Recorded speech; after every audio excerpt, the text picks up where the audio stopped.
Hey everyone, and welcome to the penultimate game. Ooh, ooh. Let's Hey, we're try. not live. We can take as many takes as we Yeah, need. yeah. Hey everyone, and welcome to the penultimate place to get your video game news and reviews. This is episode 85 of the Penultimate Game Show, and today's topic is our recap for this week's Nintendo Direct and predictions for the Switch 2 Direct that's happening on Tuesday. If you're listening to this on your favorite podcast service, feel free to give us a good rating on that platform. It helps us with the algorithms and helps us grow our audience. If you're watching this on Twitch, consider following us and giving us a sub. If you have Amazon Prime, you have Prime Gaming, so we would love it if you used your free sub on us. If you're watching this on YouTube, consider dropping a like and a sub, and please do not forget to hit that bell to get notifications for when we go live with all of our shows, like Marvel Mondays Initiative, the Cross Media Show, and Anime Nation. For those of you who don't know me, my name is Ruben, the director of this channel, and today I have with me the one and only fighting games correspondent, Ryan. Ryan, how's it going? Doing good, doing good. Interested to see what Nintendo's up to these next few weeks. Yeah, A lot of stuff happening there. we'll see. We'll see. I am hopeful, but it's also Nintendo, so you never know. They could just, this could be the Wii U all over again, but I don't think so. I feel like they know what they're doing. And of course, we also have our JRPG correspondent, John Rivera. John, how's it going? It's going pretty good. I'm pretty close to beating Metaphor. I have one dungeon, and then there's probably going to be a super deadline, and then I'll have try to take down the 3 super hard dungeons leading up to it. So after that, I'm gonna play like 3 or 4 straightforward 8-hour action games. I am JRPG'd out for a couple weeks. Yeah, I hear you.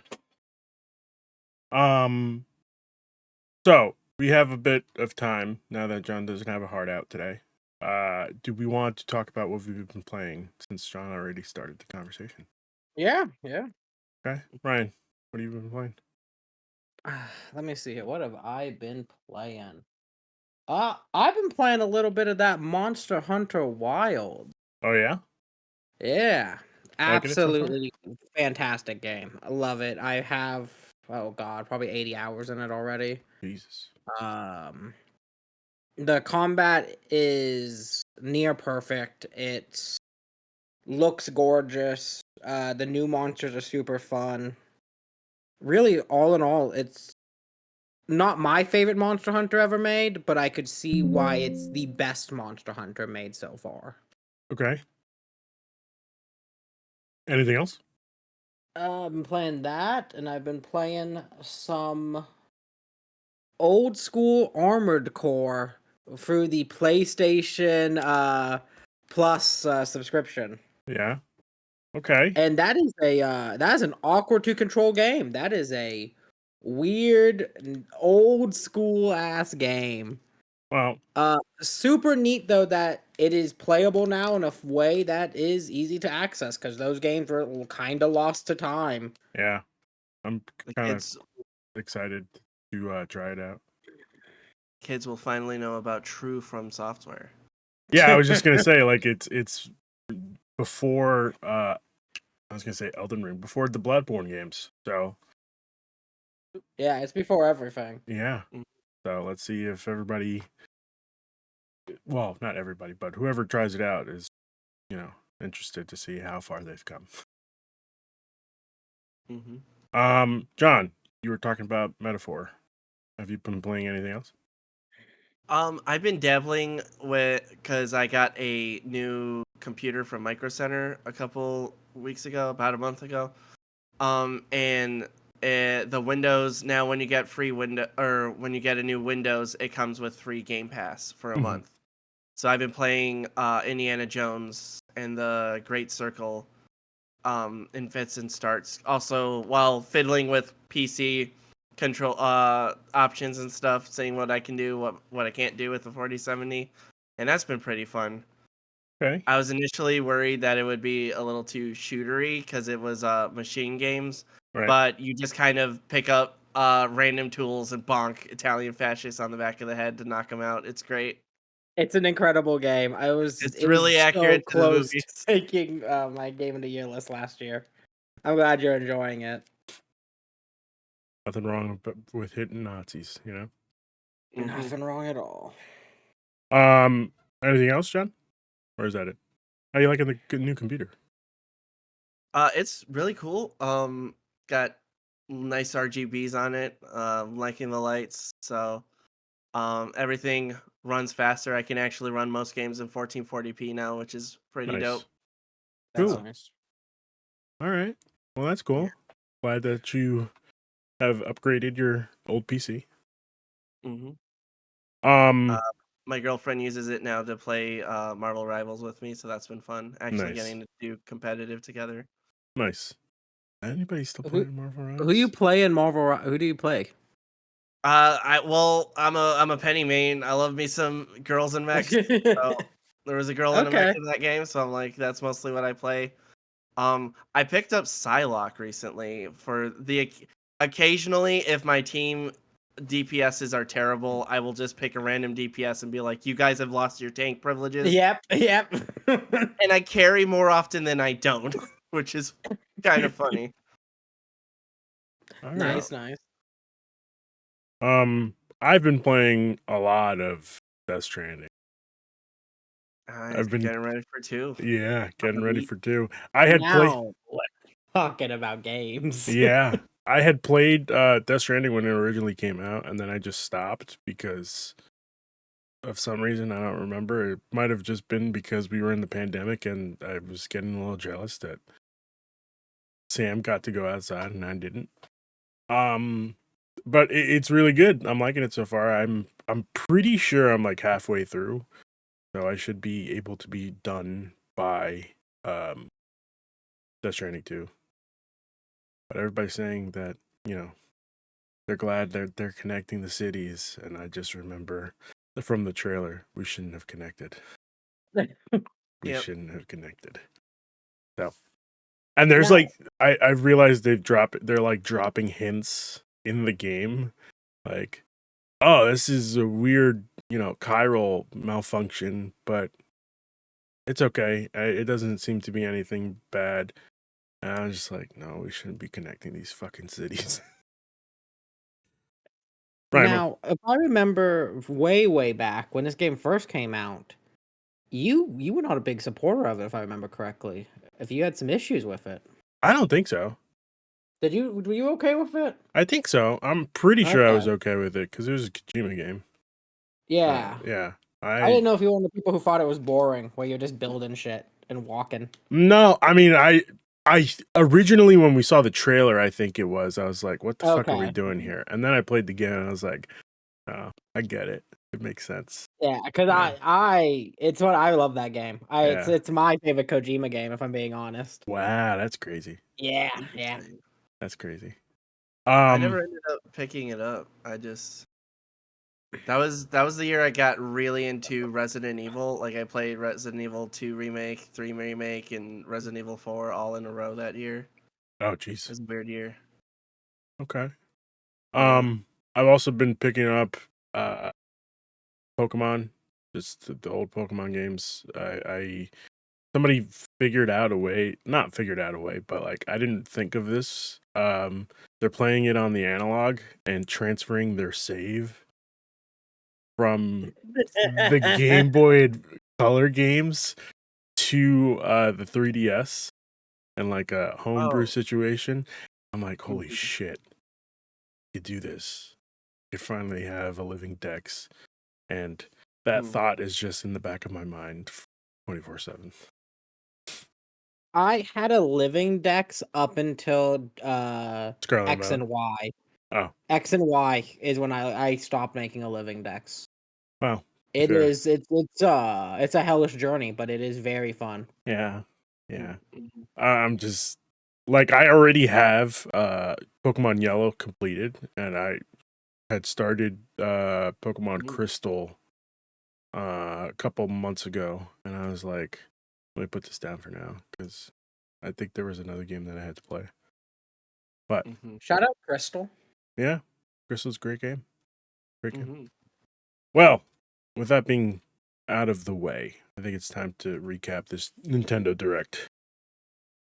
and let's see what we got. What did you guys think of the Nintendo Direct this week, John? With the caveats of there's only Nintendo Switch 1 games and games that might end up popping up on the Switch 2, but primarily Switch 1, I can't imagine how you'd have a better Direct for a console where in a week we're finding out what the successor is. Like you almost don't want there to be too many amazing things. Like if Nintendo just suddenly announced the sequel to Tears of the Kingdom here, you'd be like, "Wait, stop. No, save that for later." So a Put it lot out on. of mhm. I was just gonna say, put it out on both, like they did with the Wii U Uh, launch. yeah, Well, yeah. yeah, pretty A much. lot of deep cuts like sequels to games where like you could probably do it on either or, it wouldn't be a huge deal. A lot of remasters of games that have been like lost to time that you would probably want to not have a crisis where you're like, oh, do I get it on the old system or get it on the new system? You'll know if you get it now, you'll be able to play it in a month on or in 6 months when you get a Switch 2, or if you wait for the Switch 2, you won't be missing much. So I was satisfied with it. Okay. You want to score it out of 1 out of 10? Um, I think a solid IGN 7.5 feels accurate. Okay. Like it's good. It's not great, but like it's very managed expectations. Right. Okay. Ryan, what about you? I am in a very similar camp as John. This is about as good as you can ask for with a direct of the caliber coming up this week. So with that in mind, I personally, yeah, I'd give it between a 7.5 and an 8. It's not that bad in my opinion. Okay. It's right on the cusp of being a great direct. It All is a right. very, very good direct. Just give me 1 second. No Silk Song. Oh, yeah, Is that game is dead. yeah. I'm surprised that everybody still thinks about it. They think, well, it could be It the, had a playable demo at E3 once. and it Like was they did. scrapped it. They were like, yeah, no, there's this like is horse 4 or shit. 5 game journalists that are like, yeah, I've played a level of Silk Song Yeah.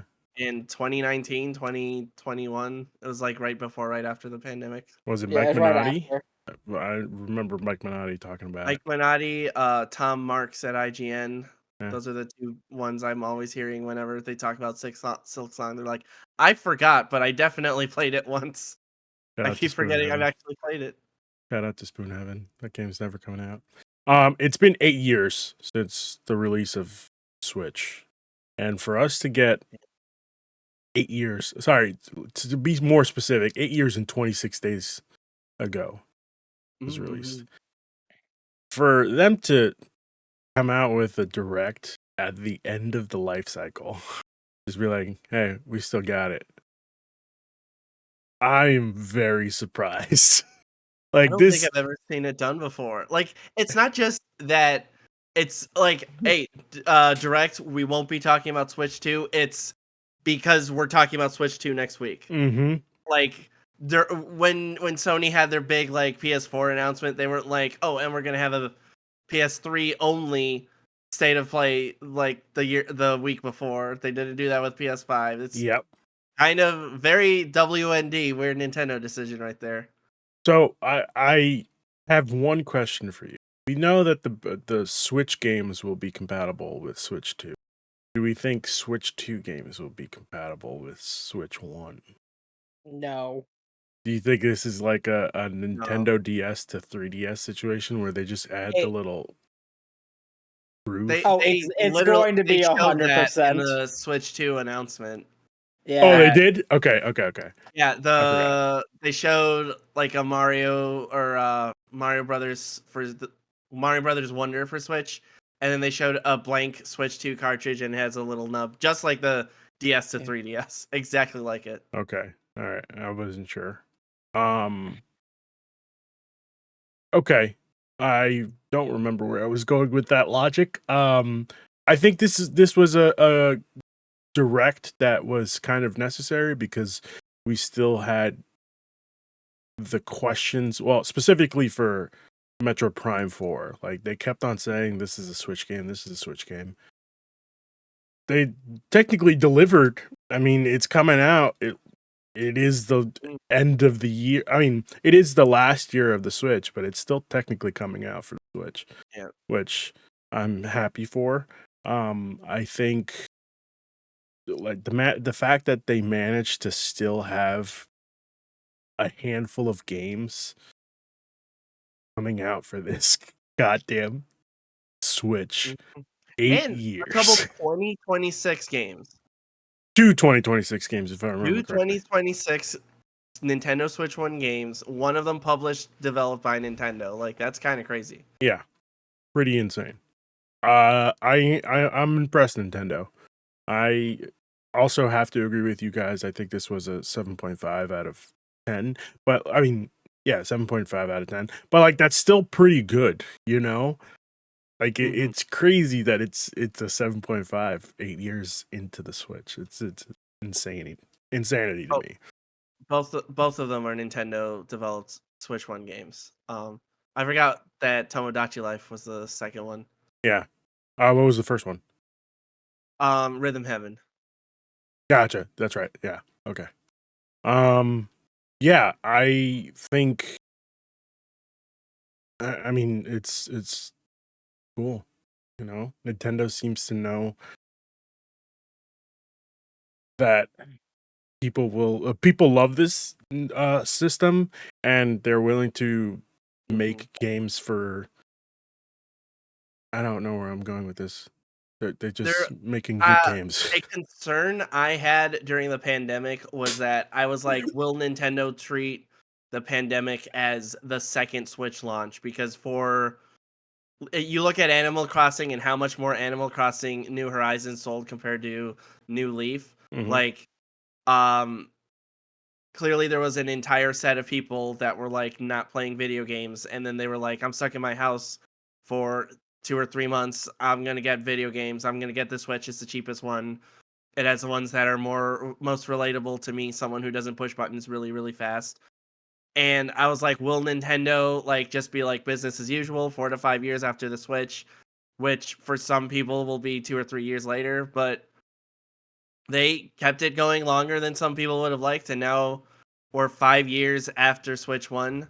Um, maybe some people. I know someone who bought a Switch, like their very first Switch, at the end of last year, like for Christmas in 2024. That's nuts. So I'm sure those people are glad to see that, hey, here's 12, 13 games that you can look forward to. There's a couple games that you can look forward to in 2026 Hmm. to know that whenever you're ready to upgrade to Switch 2, Switch 2 will be there, but keep buying software. Keep Nintendo going during the transition. I think that's the goal with this direct. Let's hope. I mean, let's hope. I don't know why I said that. I think it was a well done Nintendo Direct. I am Mhm. ready to go through the list of games that we got. If you guys are, Yep, same. Yep. shall we? Are you doing this in order or That's a good question. I don't remember the order. I'm going I based think off of IGN's order. yeah, IGN seems to be in order of the direct announcement, which Okay. I feel like Nintendo does a really good job of like maintaining a roller coaster of like Yeah. starting low, bringing things up, and then after a big thing, kind of going back down, and then Hmm. like crescendoing right at the very end. Yeah. Yeah, this is in order, Ruben. Okay. Cool. We start off with Dragon Quest 1 and 2 HD 2D remake. And I'm gonna be real honest with you. This somehow looks better than Dragon Quest 3 remake. I don't know how. There was something about it. I was impressed, even though I knew exactly what I was getting. I mean, Yeah, I haven't played same. any of the Dragon Quest games, Yeah. but I think the thing is, there was one character that does a little Mm-hmm. and I was like, that looks very specific. I don't think they were doing that on the NES, and then they were like, that's a new character for a Yeah. brand new side quest or like DLC equivalent adventure in Dragon Quest 2, and I was like, oh, that's why that has animation that probably wouldn't have been there on the NES. So Yeah, but even Um, before that character popped up, like it just looked better than Dragon Quest 3 HD 2D remake. mhm. So It looked really, really quick. Now, John, I am shocked you've never played a Dragon Age game. I Dragon mean, Quest. Dragon Quest. Dragon Quest. Yeah. Technically, I've barely played Dragon Age as well, but yeah. Every time they were coming out, first of all, I didn't get into JRPGs until like just before the PS3. Okay. So it was like I started kind of on the DS and the Wii, and then um that was during the big Dragon Quest drought between 9 on the DS, 10 coming being an MMO that never came here. And then Um 11 being on the 3DS, right? no, No, it was on the Switch. Well, it was it, on everything. It it was on was the DS was in it Japan that when it came. long of a drought? Yeah, Yeah. it was Oh, Dragon wow. Quest 9 in 2009, like the tail end of the DS. Yeah. Nothing. Japan gets Dragon Quest 10 as an MMO on the Wii U, never comes to Yeah. America. Never. Japan gets Dragon Quest 11 as a 3DS game. We get nothing. Japan releases Dragon Quest 11 as a PS4 game. Eventually, we get the PS4 version. Eventually, we get the Switch version, and that's kind of Yes. when it blows Okay. up. And then right around that time, they also announced that they were re-releasing the mobile ports of 1, 2, and 3 on Yes, yes, Switch. yes. And I was like, I'll just wait for those to come out.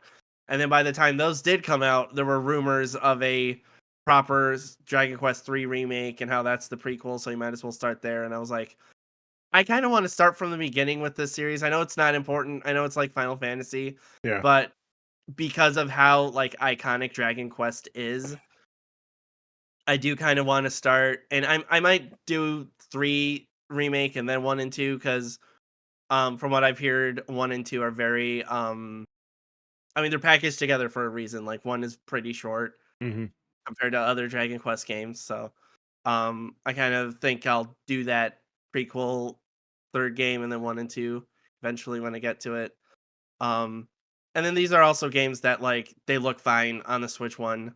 So if Yeah. you get them now and then you get the Switch 2 later, you can just keep going. If you get the Yep. Switch 2, maybe they'll I can't imagine what you need to run these better than they're running on Switch 1, but maybe you'll get some kind of bells and whistles with that. Okay. All right. There was no date for this, but I am excited for these two. Um, so we'll see what happens. The next up, it was No Sleep for Kanami Date from I always want to say AI the Somnium Files, but it's not. It's I don't remember what it is. I'm just gonna say from It's not AI the Somnolent Files? it is that's how it's written, but they pronounced it as I. So I've always been saying that so is the I the AI Files. Somnium Files is one of those Japanese ass we're taking 3 different ways to read a pair of letters because it's it can be the abbreviation AI. Mm-hmm. And then in Japanese, AI is how you pronounce I, as in like love. I. And then on top of that, there's a visual motif of eyeballs Yep. everywhere. So it's a Yeah. triple entendre of AI, artificial intelligence, I, Japanese word for love, and then you can also say I, the thing you used to see. We'll show you this guy. So that's why it's like I, the Somnium Files, but AI is also not incorrect in that like the game is also about artificial intelligence. The sci-fi concept, not the technology that's destroying the internet and stuff. Like Yes. it's about what if robots had feelings and could love you. Hmm. It's a Chobots. Kind of. There's a Okay. lot of stuff going on because it's from the 999 Nonary Games I writer director. I know Lane likes these games. That's all I can speak on them though. Okay. Well, let's hope he likes this game coming out July 25th, 2025. Yeah. Next up, it was the Right Out Remastered, The Mystery of the Soulless Army. And This if is good stuff. yeah, Oh yeah. Oh okay. yeah. This is some of that lost to time PS2 era games. All right, tell me about it. It was an Atlas game. Well, it is an Atlas game. Atlas game based in the Shin Megami Tensei world, so a bit darker than your Personas, but similar vibe of that kind of storytelling. This one's a bit more. That's what I'm looking for here. It's a different type of an RPG than you're playing with typically inside the Persona rule set. Okay. And yeah, it's just one of those games that has been gone for fucking ever. It's interesting that it's getting a remaster now, right? Is it a remaster or are they just porting this thing? No, remastered. Yeah, there was a comparison online. Someone was showing of the original game running on an emulator versus this footage, and it is like from the top down. Like these are new character models, HD. Like it's not a Resident Evil 2 to Resident Evil Right, 2 right. remake, but it is like new character models. I mean, the Shin Megami Tensei's devils are constantly reused, so a bunch of these are just like the models taken from like Persona 5 and stuff. But Mhm. Yeah. it is like I don't think this game had English voice acting on the PlayStation No, 2. it did not. I don't think Atlas started doing voice acting until Persona 3, Persona 4. This is from that fun era of Atlas games where you had to be in the know to know when they were coming out. And then if you didn't pre-order or buy the game the day it came out, you basically just the game did not exist anymore. Yeah. Yeah, it's gone now. The GameStop got 2 of them. You didn't get one of the 2. Yep. You're Nope. never Yep. seeing this game ever again. Ever again. Yeah. So, and this is one that the SMT fans love to talk about how cool this Raito guy is. For example, you know that meme of Shin Megami Tensei 3 now featuring Dante from the Devil May Cry series? Mhm. When they lost the rights to Dante, they replaced him with this guy. Huh. When they did a like a re-release version in Japan that didn't really come to America, they were like, "Hey, we don't have Dante, but we got our guy, and he's almost as cool. We know he's not quite the same, but this is the best we can do at this point." Yeah. So, to the point where when Shin Megami Tensei 3 got remastered, people were like, "Can we get Raito 2 though?" And then they were like, "Yeah, here's a Raito DLC. You can have both of them. Have fun, you kids." So, That was a good DLC. Well, looking through the gameplay of this, it looks like a weird. It looks like an action adventure game yeah. because like you have action combat, but like you still are like doing like puzzles in the worlds that you need different devils to solve. It's a weird game for Atlas because they're usually so strict on like turn-based RPG or like SMT. It's like this is all about the battles and the edginess and less about the main story. And Persona's like this is mostly about the main story, but there's a lot of RPG battles here. This seems more up my alley because I like story in my RPGs. I like the battles to have the stakes from the storyline, and so it being a detective game, it looks like that would be more up my alley to get into proper Shin Megami Tensei stuff. All right. Well, I mean, I'm excited for you guys because you seem to be very excited about this. This is coming out June 19th, 2025. Yeah, that's 6 days before my birthday. Nice. This is just one of those games I've always heard about but never got a chance to play. Yeah, So exactly. super excited to get a chance to. Okay. Next up, we have a game that I personally have a vendetta against. Shadow Labyrinth. This is the quote unquote Pac-Man game from Bandai Namco. That's not a Pac-Man game. It's a Metroidvania game that looks like they're using Pac-Man as a crutch, and I don't appreciate this at all. You know, Now, don't put did you watch Pac-Man's. the secret? I did. Did you watch the weird Pac-Man episode? I did, and I wouldn't call this Pac-Man at all. Okay, I wouldn't call this. My Pac-Man would Now- never kill. I mean, to be people. fair, it's not called Pac-Man. It's called Shadow Labyrinth. Yeah, I know, but they're still calling Puck His- is your helper guide. Yeah. They're calling Puck Pac-Man. They even said it in this fucking trailer. There's also more Pac-Man than I expected. I expected him to be glorified pod from like how Nier Automata has those like little side Yeah, robots. exactly. And then like you're merging with Puck and then like doing like classic iconic Pac-Man things. We don't this, need to like, call him Puck. No, edgy we're calling him Metroidvania. Puck because this isn't Pac-Man. All right. Puck. And for any people that watched the secret level episode, I don't need to play this because I already know what's going to happen at the end of this. He's going to kill me. Puck is going to eat me. Yeah. All right. Why? Well, why would I want to play this? Mhm. That's a great question. You remember when Pac-Man was doing cool stuff like Pac-Man Championship Edition on the Why Xbox don't we have? 360? We I need don't another one remember of that at those. Pac-Man? all. Anyone remember Pac-Land? I Uh, got Pac-Land repacked. Got enough of Pac-Land from the stage in Super Smash Brothers. I think we should forget about Pac-Land. You got No. repacked? Oh, I got repacked. I Repack is got the pretty good. bundle, baby. That's incredible. Yeah. Let's just be clear. I got hold on. Where is it? No, Yeah, you no, might no, do that all. Pac-Man. I thought it was Pac World for some reason. Pac-Man World repack. Yeah, I got repacked, baby. This game's fucking rock, kick ass. That's my Pac-Man, all right, not this I bullshit. mean, it looks I pretty re- fun for a Pac-Troidvania. Like, No, stop. We're not calling it Yeah, that. looking We're at not it, calling it that. I like I've been calling it Pac-Troidmania. since I first saw like the first No, 30 seconds of it at no. Game Awards. It's a So Puck-Troidvania, all right? Pac-Troidmania. Okay, Yeah, okay. because this is Pac-Man.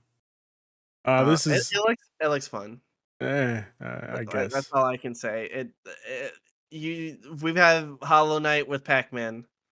Yeah, If you with guys want Puck, Hollow Knight, not like, Pac-Man. sorry, Let's it's not just be out. clear. July 18th, this Traders game comes out, and I hope whoever plays this realizes that it's not Pac-Man. July 18th, you can find Ruben here playing it in full. Not Ruben, happening at I have all. something dark to tell you. What? This might be someone's first exposure to Pac-Man. No.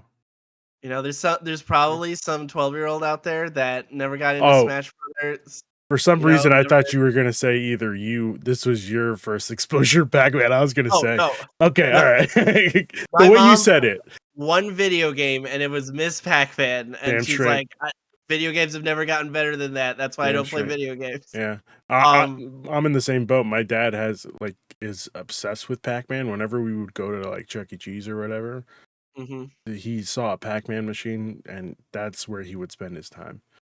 Yep. So much so that we bought him a little fucking arcade one-up oh, Pac-Man machine for his, Oh, I think that's it nice. was 50th birthday, if I remember correctly. So, yeah. A Pack Attack. Mm-hmm. Next up was Patapon 1+2 replay, coming out July 11th, 2025.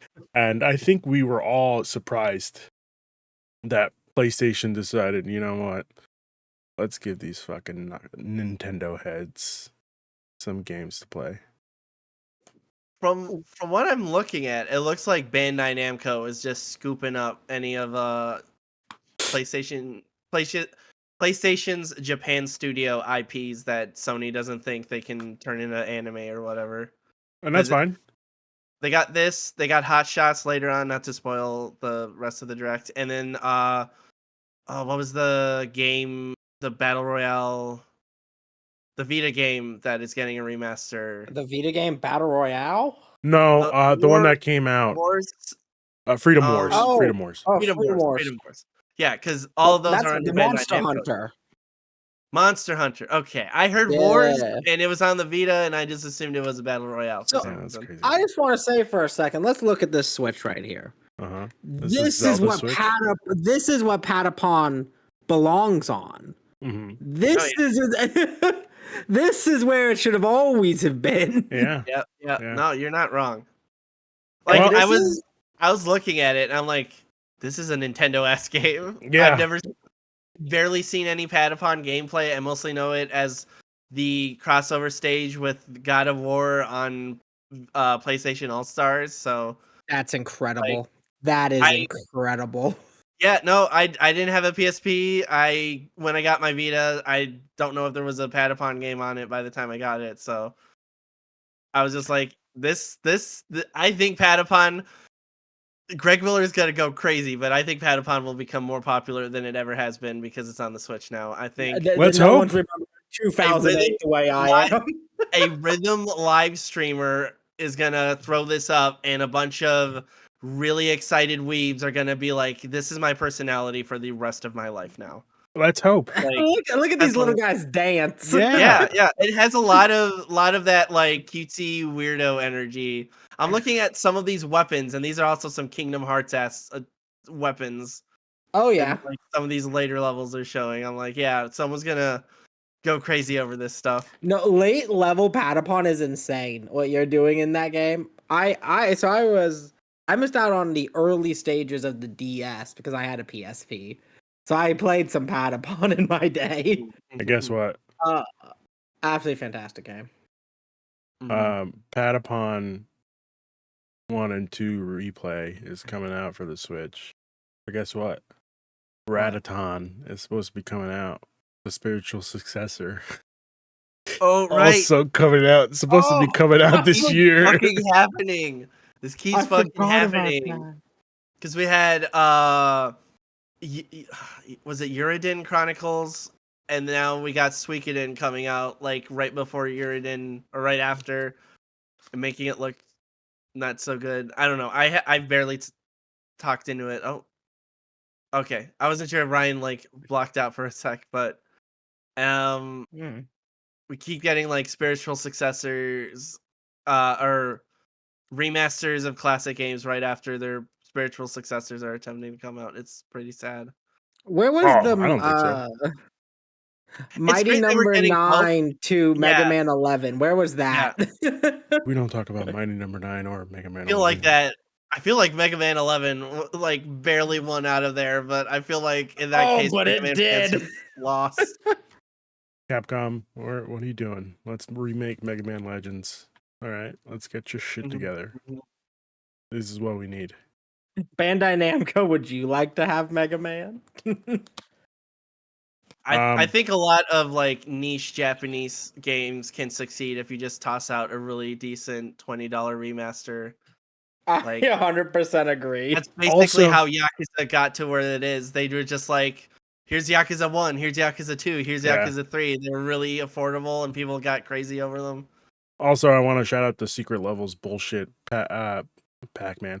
The bullshit Mega Man episode that they gave us where it was 5 minutes long and he didn't even suit up into the Mega Man suit. It's bullshit. Oh, fucking Secret Levels. Can we just say Secret Levels sucked ass right now? That was a Secret Levels was good for one episode. I haven't seen Secret Level. Is it like box art American Mega Man? Do they do that again? No, it was really really well animated. Think like if they did like 90s anime Mega Man. Oh, okay. Yeah. Like dark 90s anime. I've seen clips of Mega Man X on the PS1. Oh yeah. To answer your question, I don't like Ryan, Mega Man without his helmet on. I don't like it either. It's really gross. No one likes it. It's really gross. They keep doing it. Like it's a Mega Man thing. It's not just a adaptation thing, but every time. Yeah, no, they always do it. To answer your question, Ryan, none of these were good. You're right. Yeah, it sucked. I was excited for both the Pac-Man and Mega Man episodes, and they both suck. Yeah, right. And now you have to play Lost Labyrinth. Look at that. I'm not playing Shadow Labyrinth. Not Shadow Complex though. That's a different Metroidvania. Very much so. Very much. And I keep getting them mixed up in my brain. All right. Next up was Story of Seasons Grand Bazaar. I don't know if anybody's interested in this. Coming out August 27th, 2025. I think that's good for Griffin. Yeah. I think that's a Griffin game. Yeah. I say this as someone who was raised on Harvest Moon. Like Harvest Moon was literally the third video game I ever played. I think they're cranking out these Stories of Seasons games too fast. I don't think I've ever felt. First of all, I can't get into them because I can't tell which ones they are. But they keep cranking these out, and I don't think anyone is thirsting for a new Story of Seasons by the time the next one comes out. I'm gonna be real honest with you.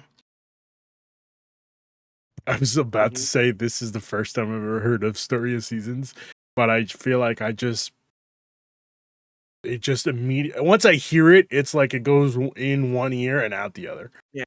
Yeah. Well, I'm like, it used to be Harvest Moon, but because the localization company owns the license to the Harvest Moon title, they were able to just start their own studio and start making Harvest Moon separately. But this is the original development team, and they had to change it to Story of Seasons, which is closer to the Japanese title. Gotcha. It's weird. Okay. Next up was what I think was the creme de la creme of this fucking direct. Metroid Prime 4 Beyond. Let's fucking go. They're coming Jedi's and shit. It's great. I'm here for it. What do you think? Is this a banger or is it a banger?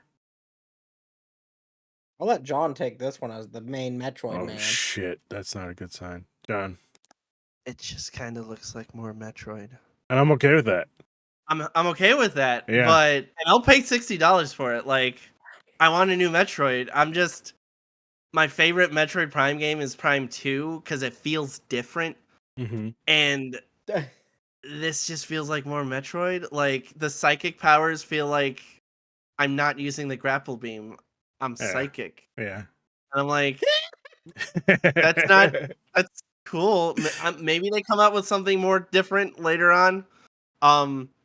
But also, like, this is a very bare bones, like, Metroid trailer. I get the feeling they're saving the good shit for Switch 2.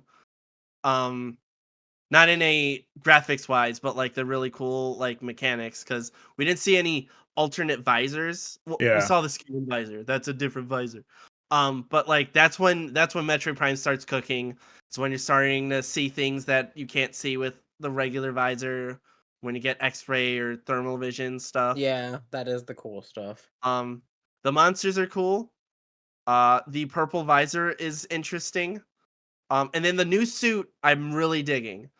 So I'm assuming if they show this game running on Switch 2, we're gonna see more of that new suit, which is really cool. But none of this was like, oh, this is stuff that I wouldn't expect from Metroid Prime. So let me ask you a question.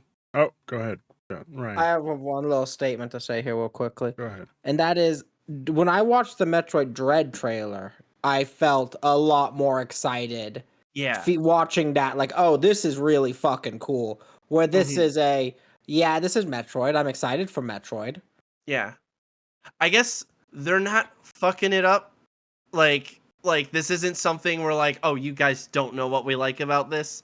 But this is also very much like, we're getting sort of to the Assassin's Creed problem where like I can't it's difficult for me to explain to you what this is doing different from the last game, other than we have 2025 Switch graphics instead of 2007 Wii graphics. And the difference isn't that big. Yeah, that's the other thing, is that it's running at 1080p this time. Here's what I'm thinking. I think so. We got the original announcement for Metroid Prime 4 in 2017, and that was supposed to be initially developed by Bandai Namco Studios. Yes. Now, in 2019, in January 2019, they announced that they had restarted the game under Retro Studios. Now, here's what I think. They were like, oh, fuck. We have to make another Metroid game. Let's just remake Metroid Prime Remaster. Well, Metroid Prime 1. And then we'll take that engine. And then we'll just shift something into Metroid Prime 4. And you know what? I'm okay with that. You know? Yeah. Well, because the Metroid, the Retro Studios of 2019, 2018, whenever they restarted development, 2019. That's a Donkey Kong studio. Yeah. They made 2 Donkey Kong games. That's what their studio was built around. So they kind of have to rebuild the studio to be a first-person shooter developer. Yep. And I'm okay with it. Right. Cold coming back. But yeah, like I said, nothing about this looks bad. Looks like I'll have a bad time.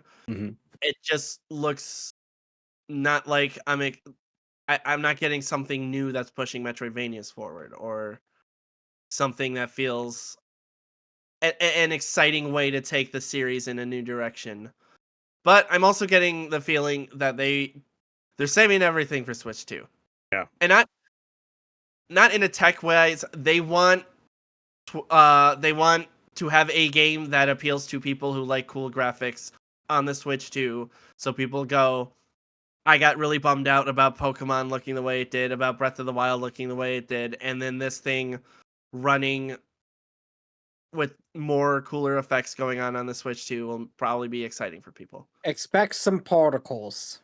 Oh yeah. That is what it is. Also, John brought up something interesting in that, which is they are a Donkey Kong studio at heart. That is the core of where the group came from. Do we get the Donkey Kong FPS next? Do they combine both loves? Oh yeah. We are Interesting. eventually getting a 6v6 hero shooter with all the Donkey Kongs, and it will be called Concord. I'm for They'll have this. a I love everything about diverse this. cast of Kongs. Okay. You know, All right. Crunchy Lanky Kong, Kong Candy making a Kong, comeback. Diddy Kong, Dixie Kong, Trixie Kong. Those are different. Lanky Kong, Funky Kong. I think I mentioned him twice. Maybe there's a version of him without his glasses. Get a little Order Soul going. I would play it. I was joking, but I would play it. Yeah, I would play that. That was a great idea. We need to sell this to Nintendo. It was a pun. It was just based on a pun, but I would play a hero shooter of just the Donkey Kongs. Like, and Diddy and Kong add has the a jetpack. Cruels That in is there a for hero shooter. fun. Yeah, obviously. Yeah. Pick your hero or villain. I'm not judging. So here's the thing.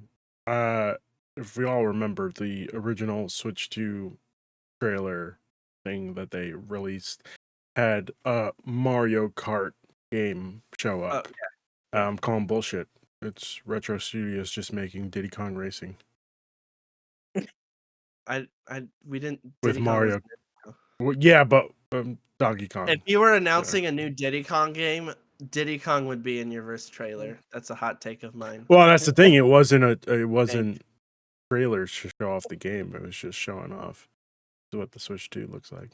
But you had Mario in it. I and he can't was, wait. like, the main character of at most shots. Yeah, but you also had Diddy in Mario Kart. Oh, you had Donkey Kong. No, but I'm saying in regular Mario Kart games, Diddy Kong is also there. Mario Kart 8 He's not in that Deluxe. game. Diddy Kong is Yeah, in I the think game. he is. He's normally not in. He's in. Was he his partner in Double Dash? Yeah. Diddy was Okay. Donkey Kong's partner in Double Dash. I don't think Diddy's been in any Mario Karts. He before wasn't in Double Dash. 7. He I wasn't can in tell you 7. that. And I think he was like one of the later characters announced for 8. Yeah. And like he is like, guess what? We threw Diddy in. He's in 8 Deluxe. That's like this last version of 8. You know who else is in 8 Deluxe? 2 Inklings, 2 villagers, Link. You know who we didn't see in that Mario Kart 8 trailer? Princess Any Zelda. of those guys. Hmm. Zelda's not in Mario Kart 8 Deluxe. Man, I'd be a Zelda main if she was. That's weird. She's not. So. Okay, we're getting off track here. The next game up was Disney Villains Curse Cafe, and I also don't think this is a game for us. This is probably a Griffin-ass game. Like, this isn't my type of game. This is a big brain Disney move, which sounds ironic. No. IPs aren't this smart. IPs don't usually look at what's getting popular outside of the $60 game sphere and go, we should do that. That's very fair. I'll give you that. This is for an audience. I'm saying this because since 2012, I've been yelling at Warner Brothers games. I don't like Harry Potter. But how do they not have a Persona Harry Potter game? Harry Potter fans love reading. You know what RPGs are? Reading. Like, it did take them a long time. I'll give you that. They made an open world action game. They did not make a Persona game where like you have a calendar and you have to go to potions class and get yelled at by the potions expert. A Disney cafe game, also Disney Villains focused. Yeah. And then you've got fucking Gaston as like a country club asshole, like that is someone is cooking. You see, for me, And Disney is normally not that clever with their use of characters. this should have been the oh my god, I'm drawing a blank on what the show was. Hold on. Also, like Jafar's got like this. The House cool of look. Mouse. This should have been House of Mouse. This is it's very House of Mouse coded. It is very House of Mouse. It really is, but it should have been Disney's House of Mouse. Thing where we are all above 27, so we know. Oh, maybe not 27. I know you're younger, Ryan, but like the children don't know about House of Mouse. You know, the children who were born after 2006, they don't know what House of Mouse is, unfortunately. No, I watched a lot of Disney. Oh god, not Disney Channel, the other one, the animated Disney one. XD, right? Was it XD? No, it was not XD. XD was later in time. Toon Disney. Toon Disney. Yes, the greatest Disney Channel and the Lion, and like the Little Mermaid animated series, Buzz Lightyear the animated series, Goof Troop. Oh god. I was so mad when they announced that Buzz Lightyear movie because I was like, I thought the Buzz Lightyear animated I was like, we're getting this canonized? Like, no, this is based on some other movie that we made up in our minds, and I'm like, why do you make spin-offs if you're not gonna canonize them? I don't get it. To be fair, I don't even think Pixar was in charge of that show. No, it was. No, it was probably Wild Writers, and that's why it was fun. Getting back to Disney Villains Curse Cafe, there's some creative redesigns of these characters, like Captain Hook being a like modern day like workman sailor, lesbian mom Maleficent, which is honestly the only way you should make Maleficent outside of her time zone. Like, also, there's a lot of clever designs. It's very much the same vein of their mobile game, their anime mobile game. Where this is a wild thing for Disney to make. Is it though? I feel like they saw the Pokemon Cafe one and they're like, holy shit, this is making This is probably making them. This is more like coffee talk. Yeah, like, this is coffee. Okay. Visual novel chit chat with your friends. Like Pokemon Cafe is kind of like a mini game. Yeah, it's like you're learning about Gaston's troubles here. Yeah, and what is bothering him about the HOA. Also, the fact that it's for some reason the villains and making them hot. This is one of those. Nothing in here is inappropriate for children, but this is made for people who go on DeviantArt and but it could be AO3 a lot. Yeah, that's exactly right. Like, and I'm just saying this is more clever than 90% of big IP holders are. That's all I'm saying, is that this is obviously John Drake, the former Harmonix guy that handles licensing at he does 20th Century Fox. Never mind. He doesn't do that. Whoever is on the Disney licensed game side is like working with indie developers to make games that like that circle of people would really enjoy, and I think that's pretty clever. And I'm surprised that other companies like Warner Brothers Games aren't doing smart moves like this. Oh, Warner Brothers Games. I don't even like Harry Potter. I just know that wizarding kids in school persona, like, that makes so much sense, and I don't know why no one's doing it. Did you hear about them canceling Hogwarts Legacy DLC? Oh yeah. We don't like money. We don't like money. Let's stop.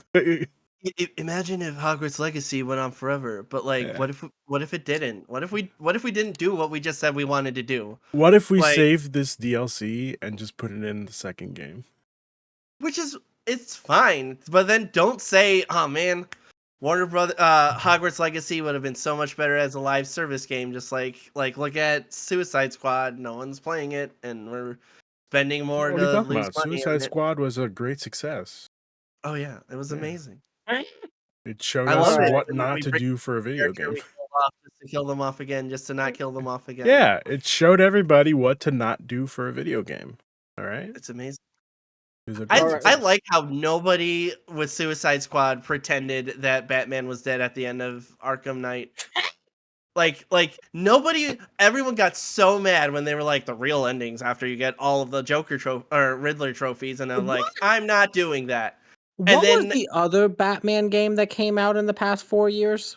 Gotham Knights, totally different world, totally different universe. Which That's a made different sense. universe, Which made But sense was though. separate. but fully He But it's used also after died. Batman's disappearance. But he no and he all of the yeah Bat family yeah are there. yeah Bat family characters that appeared in the Arkham universe games, yeah. but totally separate. But that's totally separate, okay. but full motif use of the Arkham feel. Like fully Yeah, going for yeah. the look and feel of Arkham. Look Yeah. and feel, the way the combat system works. Not a live service, by the way. Never, it was No. never a live service. Why would you It- think that? Why would you think it was a live service? That's so honestly, weird. I'm glad it wasn't a live service because like what Yes, they but like the said. first year and a half of them showing gameplay, everyone was like, "I'm getting some big live service vibes," and they were like, we're not saying it's a live service, but we're also not saying it's not yet." Yeah. And then the game Blink came out. twice if you and we're- want it as a live service game. It was weird. That man ain't blinking up in the top. No, not happening. What's our next game? Next game was Witchbrook. This is from Chucklefish. They make Shovel Knight.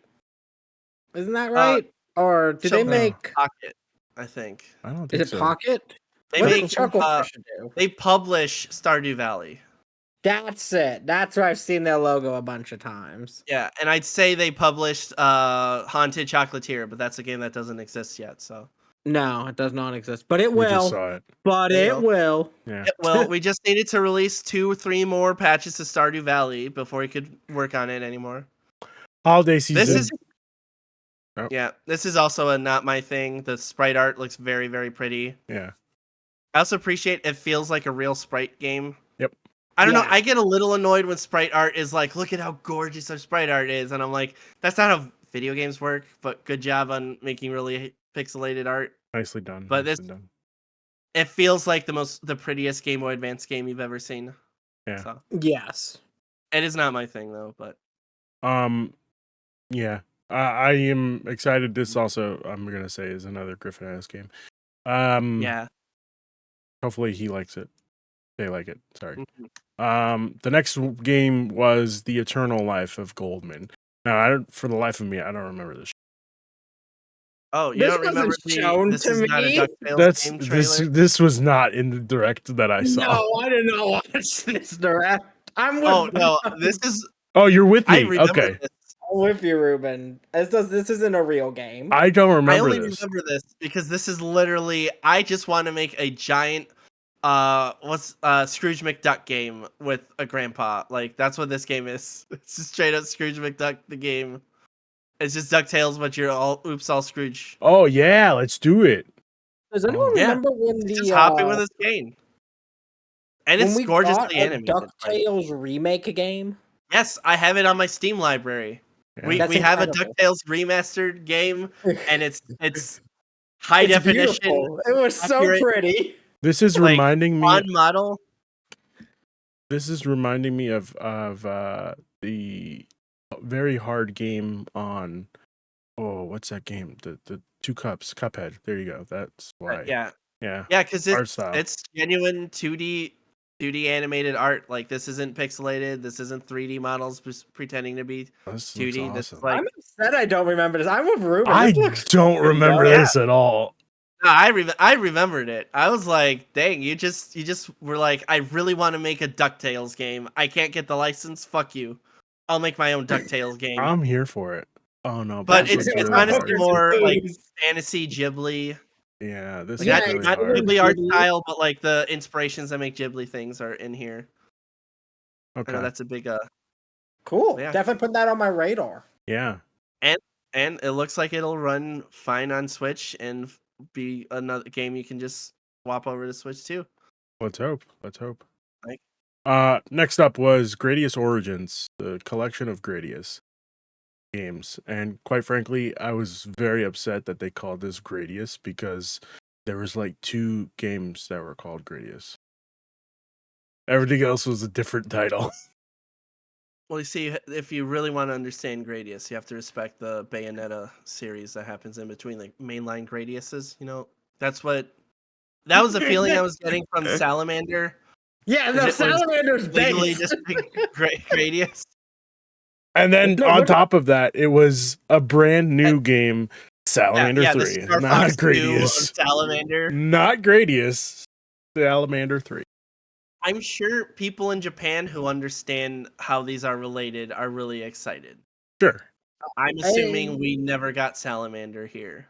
probably. I've heard of Gladius once in my life, probably. That's like a franchise I think I've heard. And I it was know a what math class where you were like, radius. No, it's radius. The math teacher was like, yeah, it's half the Yeah, so my diameter. math teacher and me were having a long conversation about what a shmup is. Yeah. Ryan, you have to understand, in the early 2000s, there were these plug-and-play arcade devices that everyone and their parents, mostly their parents, actually every parent and some of their cool kids were grabbing. Yep. And that's how I got exposed to Gradius, because we got like one of the, is this Konami ones? And that's also how I got introduced to Xevious. So Hell yeah, let's go Xebius. they kind of suck. Not Xevious, Gradius. Um, it's not bad. It's like it's the grandfather of shmups, and like what I look for in shmups today is not what Gradius could do. Hmm. The tech wasn't there. But you know No, what could do it? degenerates in Japan making Toho games. No. Yeah, I was just about to say the Rift of the anime. Necrodancer, the Celestial. Oh, we're moving on. Yeah, we can do that. Unless you had more to say about Gradius. No. Okay. Remember when I said I was going to leave it for? Yeah. Good times. Yeah, good times. Oh my god, it's been an hour already. Rift of the Necrodancer Celestial DLC is on the way with more. Nope. Rift of the Necrodancer was a different game? Is a new game? It's getting Celestial DLC. So DLC placed on the indie game Celeste will be coming to Crypt Necrodancer. But this game is already out. Let me look this up.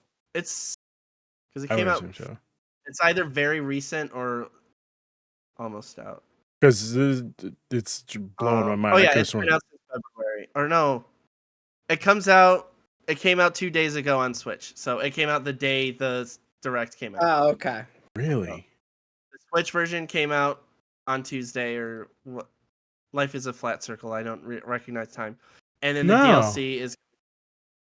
This says Rift of the Necrodancer initial release date is. Oh no, you're right. February 2025. Yeah. Okay, never mind. I was right. I was wrong. You were right. I apologize. After this was Tamagotchi Plaza. I'm sorry. Did we have anything to say about Rift of the Necrodancer? Plaza, Tamagotchi. We are going to be. There's another game that sounds. Separate series. The actual Japanese word. No. Tamagotchi is a combination of listen. Tamago, I lived in the 90s.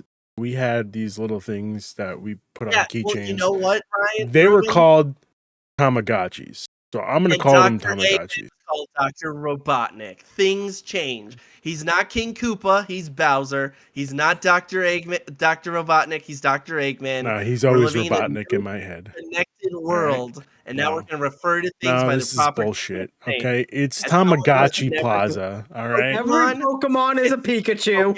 No. Remember when Pikachu was fat? Those were the good old days. I do remember Fat Pikachu. Now, I do want to say real quickly, I never had one of these, but I had a Digimon one that was just same exact thing. Hey, Ryan, I got something to tell you. Come closer. Yeah. Come closer. Yeah, what is it? Yeah, I'm Fuck Digimon. We don't talk about that shit on this podcast. No, Digimon is so good. All right. We're outnumbered. I'm a Digimon boy. Oh, yeah? Yeah, we're outnumbered? Like Digimon. You sure about that? You sure about that? You're outnumbered?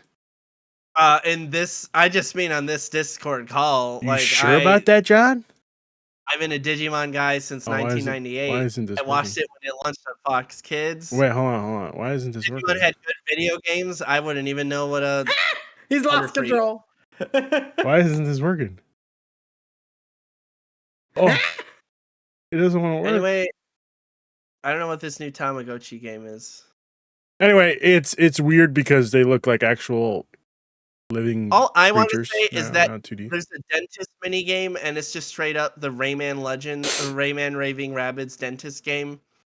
And I think Ubisoft should sue them because we know they need money. So. Yeah, but like Ubisoft's not doing anything with it, so like, what difference does it make? I haven't seen Rayman in years.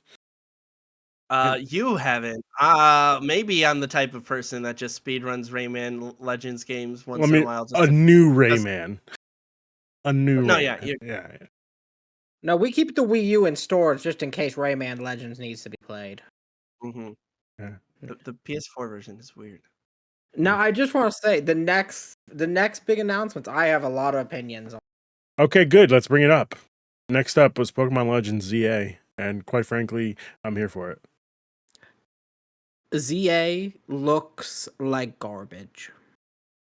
Why is it Hold that on. like Legends had a I'm muting this guy because we don't want to hear what he's saying. This guy's talking nonsense.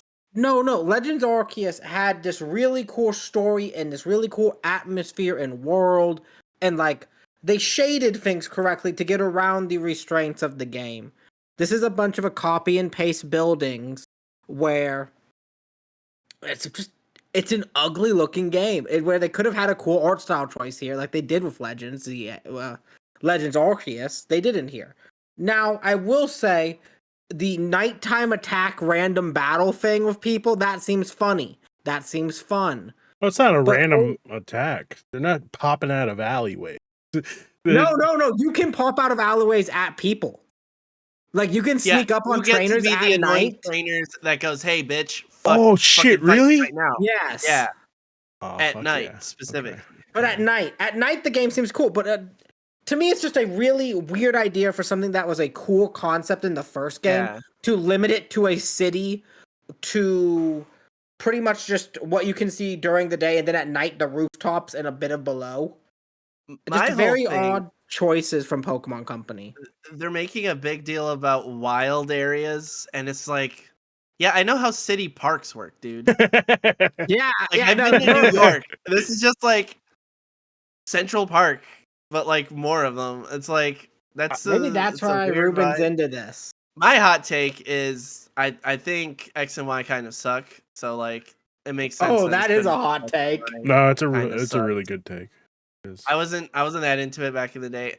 The big issue is that we all wanted Zygarde. We all imagined Zygarde to be this cool guy, and then they didn't use him in this game at all. And now they're making a game about him. But then you're like, oh, but I have to go back to the setting of X and Y, and I forgot that it kind of sucked. For me, you're right, Ryan. They definitely had like something with Legends Arceus, and then they decided let's pivot. But they should have stuck with like going back in time and showing you, make it a unique place that I've never seen in Pokemon. Yeah, if I want Lumino City, but like I can go to Lumino City. Also, make it an isekai. You know, have Celebi transport me to the land before time. I've seen enough isekais to know we do not need an isekai. Legends seems to be weirdly rooted in the lore of the Pokemon games, and I don't think I ever got invested in the lore of the history of Lumio City. But I guess think maybe that Pokemon War, if it was set in like that Pokemon War that Grandpa is like, it's been 1,000 years. Because this guy's your fucking butler for the hotel, so it's not like we're going crazy with this game. I just feel like they should have stuck with, hey, you know how we used to do that third game for the third version of games? Let's just not do that and let's do something creative instead. Like I said with Arceus. It's the 10-year anniversary of X and Y. Why not just make a nice remaster? Like there are options to do. Reacted to Brilliant Diamond. I was just gonna say we're gonna have the people working on Brilliant Diamond. Those were ugly ass chibi games. Yeah, make it like Heart Gold, Soul Silver, and Sapphire. Just nicer looking versions. Put it on the Switch, other Make it problem run is that slightly. what those was use your current engine for older games, and nobody wants to see a Scarlet and Violet version of Pokemon X and Y. That's fair. It's not even that much of an upgrade. It's a lot of I used I would have assets. preferred they used the engine from Let's Go. Let's go. Mm-hmm. Pokemon Let's Well, Go let me X. not say the engine from Let's Pokemon Go. Let's Go You, Sex. Pokemon Let's Go Sex. Pokemon Let's Go Sex. Breeding is like a main mechanic. I'm just talking about breeding. Okay. You know, all uh, right. Are you okay, Brock was John? a professional Pokemon breeder. Yeah. Well, no, he was a professional gym trainer. Then No, he he Who? turned. said Then he his real turned. dream was to be a Pokemon breeder. Yeah. No, Then Brock bread. yeah, That is he a tried. fact. He tried. He You know, tried his I didn't really hardest. get that as a kid. I didn't really connect the dots when he No. was like, "Why is this Brock guy always hitting on ladies?" Also, he really likes Pokemon breeding. Never tied those lines together. Oh, what? I was a No, children. no, no, I was a no. children. My ears. We're not doing this, all right? We're not doing this. Don't shit on Pokemon. All So right? let's talk about how Digimon's good again. It's not. It's real bad. Oh man, the story is so much better. It's just not true. It's just not true. The Dude, the brand third of season is incredible. Shall we talk oh about yeah, Rhythm Heaven instead? Yes, we should. 2026 Switch One game, Rhythm Heaven Groove, So coming out in weird 2026. because my mind just wants to say Spoon Heaven, but I know that's not true. Why? I don't get this joke. You don't get this joke? This is a Jeff Grubb joke where he was trying to Oh, okay. remember Hollow Knight Silk Song, and he just was like, "Oh, that Spoon Heaven game," and everybody was like, "What the fuck are you talking about?" And then Mike Minani was like, "You mean Silk Song? Hollow Knight Silk Song?" And he's like, "Oh yes, that's right. Yeah, that game. I did hear that. I did. Yes." I only heard it on the podcast, so I didn't realize he got more shit after the Now, I podcast. want Oh, to yeah. say, Rhythm Heaven is a fantastic series. These are incredible games. If you are your micro game person, and especially if you're a rhythm game person, I can't Mhm. recommend these games enough. This looks great. I can't wait to see the weird, wacky little song ditties you Yep. have to do, the little games. Oh, I'm so excited for this. I didn't realize until recently. Part of the reason why we haven't had a rhythm game in forever, the original composer got throat cancer. Yeah, in 2014, Oh, wow. and had to have like vocal cords removed as part of the process. So But he's I back. think he's back, and that's why they made a big deal about him coming back for this game. Yep. That's So really cool. and it normally I'd be like, oh man, it's going through the same problem as the last Rhythm Heaven game where it's coming out on the 3DS right before the Switch and everyone's ready to move on. But you can just pop your Switch 2 cartridge out, Switch 1 cartridge out, pop it in your Switch 2, keep going. You It could also looks use a virtual game card. Speaking virtual of, game card. Yeah, which we'll yeah, get into we had soon, so. this really weird. It was almost like they were like, "Hey, remember that Xbox showcase where they showed off how Yep, to yep. use video games with friends?" Amazon just dropped off a package. I'll be back in a sec. All right, sounds good. They're like, "We should do that," but like Mhm. nobody showed them the PlayStation one where they just were like, "Hey, let's keep this simple and easy. Here's how to share games." It's also a different case though because like we have a digital based economy now while we didn't for the Xbox One. Right. But what I'm saying is Like in the sense of like the way that they showed this off, they just confused everybody, I think. Like they shouldn't have shown how you switch game cards now. They should have just gone into like, hey, this is what we're doing this new thing. It's called virtual game cards. Basically, you need to if you want to show if you want to have your friend that's on your family plan use a game that you have, here's how to do it, and then that's it. We didn't need to complicate it because I don't even remember how they fucking showed it. And then they also had like it's a time limit for 14 days max, and it gets sent I back. think the idea is to solve the meme problem of, oh boy, I am going on a trip to Jamaica. I will be on an airplane. I cannot afford airplane Wi-Fi because nobody can. They're made for fake people who don't exist. I'm excited Wait, to play what? my digital.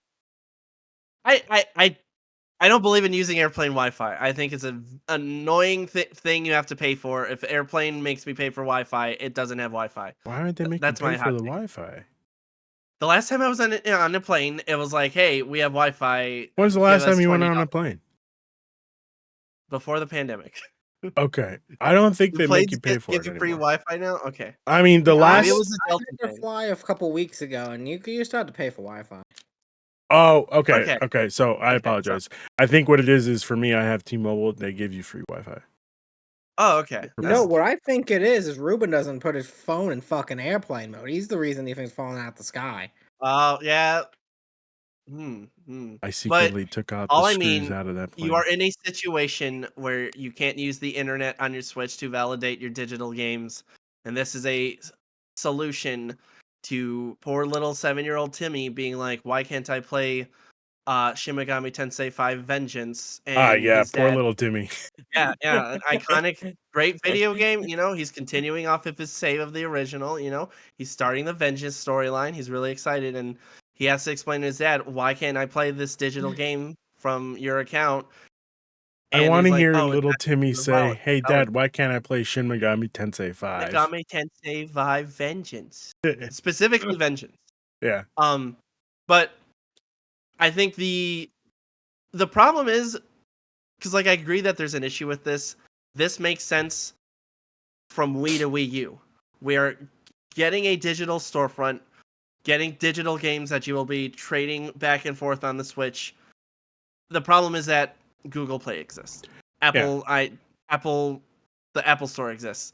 We already know how these digital things work in a non-gaming sense outside of video games, and it's weird to make it a game to game specific account sharing as opposed to Yeah, just I very much a agree. one-time login. It's to Yeah, solve the problem of randomly periodically having to validate your licenses, and it should just be a one-time, like, hey, I'm going to, if Nintendo wants to be weird about it, which we know they do, what the system should be is I might be using my Switch within the next 1 to 2 weeks without internet access, portably on the go. I want to validate all these licenses for that period, if that's how they want to do it. see, I almost feel like the way they should have done this was anybody in your family group can use this game if it's not currently downloaded on the person's Switch. Does that make sense? So like if I bought a game and it's not on my Switch, Ryan can download the game and Mm-hmm. that's it. That's the one download. I mean, the alternative is also like the way Steam and PlayStation work is if you just download someone else's game on your console, you can play it all you want, but if someone on a different console with the same account that it You get actually kicked. belies to starts it up, yeah, it goes, Yeah. "Hey, stop, someone else is playing this." Yeah, exactly. That's what it is. I think it's trying to make it a little more obvious for people who aren't used to that, whoever they are, that to just think, "Hey, this is a game card like the ones you use physically, how you pop it out and hand it to someone else. Now you can do that with a digital game file." I just think the problem is we've also got iTunes and tablets and digital storefronts outside of video games that Yeah. people are aware of and use frequently. Okay. Yeah, I Right. have to agree. Okay. So I'm gonna just if you hear something you want to talk about, you just put your hand up so that we'll stop and talk about it.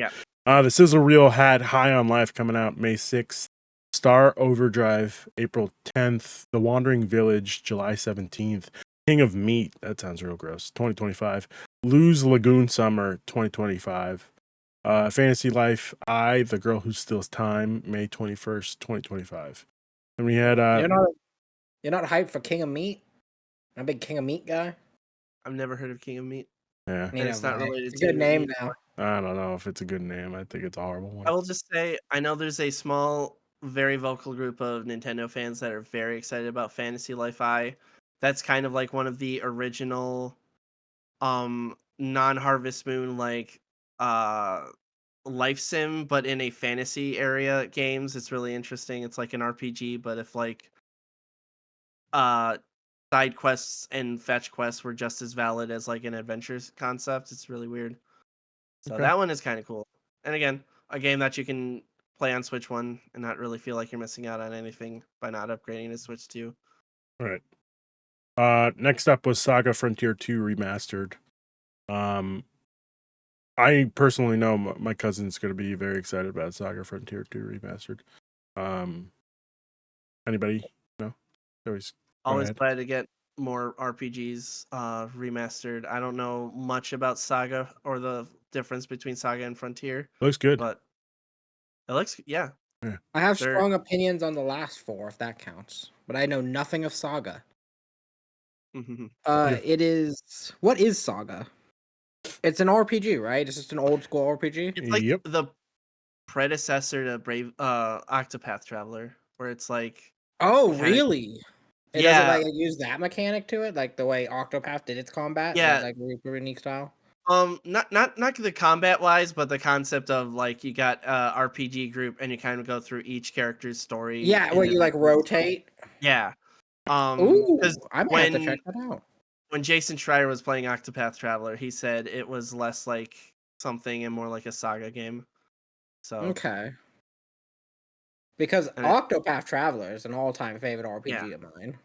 I think it's more to like Octopath Traveler 1 because I think Octopath Traveler 2 does a bunch of things that like kind of separate it out from Saga. a Octopath little Traveler bit. 2 makes a lot of bold choices that I have opinions on. Octopath, Interesting. yeah, I have to agree. I've seen more people prefer 2 to 1. So I Oh, you find see, that I'm the opposite. I think I I'm the prefer. opposite. I prefer 1 to Ah. 2. Oh, well, I guess the reason why I prefer 1 to 2 is because 1 was like the first one, obviously, and Mhm. with 2, I saw the character roster and I was like, do I really want to do 8 Oh, different stories again? And I just I guess never that's fair. finished Octopath 2. Yeah, I just I I have just- also heard good things about Octopath 2. It's just Octopath 2. Yeah. It's just I couldn't get. at the time I didn't love the idea that you were creating a party of 8 characters, and Yeah. then when you're in someone's storyline, the other 7 are just kind of like, I'm just gonna. How's it going? Yeah, exactly. Just say, When I'm over here. Let me Yeah. know when I'm needed. I found out that Octopath 2 kind of integrates each character more with what's going on in the other path lines, that kind of made me more excited. But I never got around to it because there's too many RPGs and they're all long nowadays, and Yeah. I need people to kind of like take breaks. You know what's a good one that's not that long? Atlas did not need to drop 3 games last year. You know, it's a good one that's not that long. Triangle Strategy. It's an Triangle Oculus Strategy. now. Ooh, Do it 3D. Yeah, I've heard. I'm just saying. Interesting that we're still PSVR saying 2 if you got Oculus it. 2025, but yes, it is on VR. And Yeah, if you got heard it. good things about it. Incredible. Listen, it's You a can great play it like game. a board game. Ruben Yeah. hasn't left that world in 3 days. You know what? Every He time put I on think the of, helmet. every time it It's like Sword Art Online. it pops into my head every once in a while. Like, You know, damn, that was a Ryan, really good fucking game. the Oculus creator wants to make a Sword Art Online VR machine. Yeah, he should be And stopped. that's bad. He should be He should stopped. watch the He should anime. be stopped. Exactly. Legal keeps intervening for Yeah. some reason. No, some reason. Hey Ryan, I'm sorry, this is a quick tangent. Did you hear about this new anime that's popping up on Adult Swim? I want to say it's called Yeah, Lazarus. yeah. Oh man, is it out Yes, already? dude. It comes out next week or a week after that. But it will be in the next 2 weeks. Done by the Cowboy Bebop creator. Yeah. Looks incredible. Yeah. Should be good. Oh, I'm excited. oh, buddy, it comes out this weekend. Well, this weekend, next Sunday, I should say. Yeah, next Sunday. Next Okay, Sunday. cool. And now, speaking of quality things, Monument Valley 1, 2, and 3. Yeah. These Yeah. are some of the best little puzzle games I've ever played. And packaging them all together is a perfect thing, because I paid like No, my friend. $4. These aren't Are they packaged all separate? together. Yeah, they're separate. Yeah, no. Do we 1 know and the 2. pricing on this? Because they're like $4 mobile games. So Oh, let's type in Nintendo eShop Monument Valley. I would assume it's probably similar pricing. I don't know. at Nintendo, the Switch tax, $8.99, 10% off if you get it before April 15th. Yeah, because Monument Valley 3 comes out April 15th.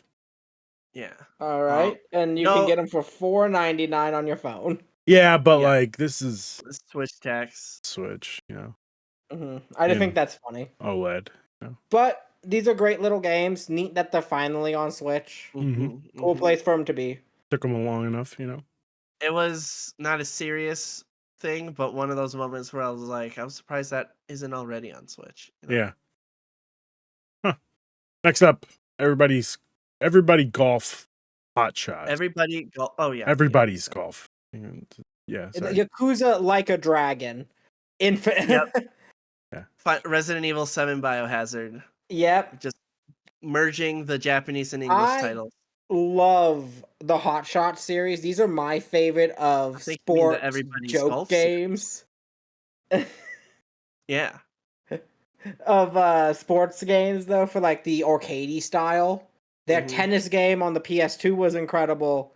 Their stuff throughout all that era was great. And I played Everybody's Golf, I think it was on the PS4 is when that came out. And it was really good. If you like arcadey golf, like Mario Golf style golf, these are great little games. Glad to know they're still getting made. That this genre of game is still getting made. Because it's such a fun genre for having people over. The second former Sony IP in this title that has been captured by Namco Bandai, I guess. I wonder how much they paid for all of these, or did they get them for pennies on the dollar? Pennies on the dollar. Like Sony just wanted to get rid of them. Like Tony's like, here, make this relevant again, but also make us some more money. Well, no, because it's Bandai Namco now. Like I didn't see any Sony branding. On here, so. I'm sorry. I was under the impression that Bandai Namco is like making these for the Switch, but this is still a PlayStation license. No, because I'm pretty sure they basically bought Freedom Wars from Sony. Like, yeah, I think they own. They were just Freedom like, Wars. yeah, we don't think we can do anything with this. Okay, and I think the other part, because like they still own and they're making a anime for Gravity Rush. I think these are the things that they're like, yeah, I don't see us managing to trick someone to direct a Everybody Hot Shots golf movie, or a Patapon children's show for Sesame Street. No, but you could have made a great 30-minute animated special for one of these streaming services on Patapon. I want that on record. It was there. They could have done it. We could have gotten a secret level Patapon. That's what you're saying? I'm sorry. I'm hoping so. This is another tangent, but do I remember this correctly? Did Bandai Namco swap their names? Yes, I can't remember which one they are, but they keep going. It's currently Bandai Namco, but I could have sworn it was Namco Bandai. It used to be Namco Bandai. And so I'm pretty sure it's happened twice since I've been aware of them as a company. I'm pretty sure in the 2000s they switched to Namco Bandai. Founded in 2016. 2016. Jesus Christ. 2006 as Namco Bandai Games. Huh. Yep. Interesting. Yeah. Anyway, corporate mergers, man. Yeah. I don't think we'll ever see an Enix Square Day. That sounds terrible. Yeah. Square Enix sounds perfect. I don't know how powerful Dragon Quest would have to be for that to happen. Wow. Powerful enough to overthrow. I hate saying it. I hate saying it. Enix Square. God. Stop saying it. It just it's itching my brain. Next up was Marvel Cosmic Invasion. And this looks so cool. Yeah, everybody I've spoken cool. to looks. This was so good for the first 20 seconds of this trailer. I could not tell what it was a remaster of, and then it was only after I saw the .emo logo that I was like, oh, this is a new game. Yep. But it looks straight up like I assumed it was some Marvel beat 'em up that I had just never heard of, because I haven't played every 1990s arcade game. I was 7 when the 90s ended. Yeah. This looks awesome, and of course we got Nova in here, so it's going to be a good game. Yeah, that's how I knew it was a new game. I was like, Nova was not being shoved in TV shows in the 90s. Yeah. Shout out to Nova. And by the Shredder's Revenge team, that Yeah. game is incredible. The music alone in that game is one of my favorite things of that year in gaming. I can't wait to see what they do with this because they we'll understand this beat 'em up combat so well. We Yeah. got Wu-Tang Clan. It was correct me if I'm wrong. Was MF Doom in the Turtles soundtrack? No. Ghostface Killer was. Okay, there we go. I'm like, are we gonna get some kind of '90s era rapper jumping in here? Oh, we should. I Snoop Dogg. want a mean Magneto beat. Yeah. They'll probably get it in Adventures too. It looks cool. And then when I thought they couldn't do any better, the way they end this. I love how they end this direct. Well, to be fair, Yep. they didn't end it with this. They ended, well... Oh, no, there's one more thing. Tamagotchi Life, Living the Dream, coming out 2026. And I have no idea what the hell Tamagotchi Life is. Okay, so 10 You years don't know ago. about Tamagotchi Life? So 10 years ago, Ruben, there was a little game called Tamagotchi. And I was at the beginning of college, end of high school at that time.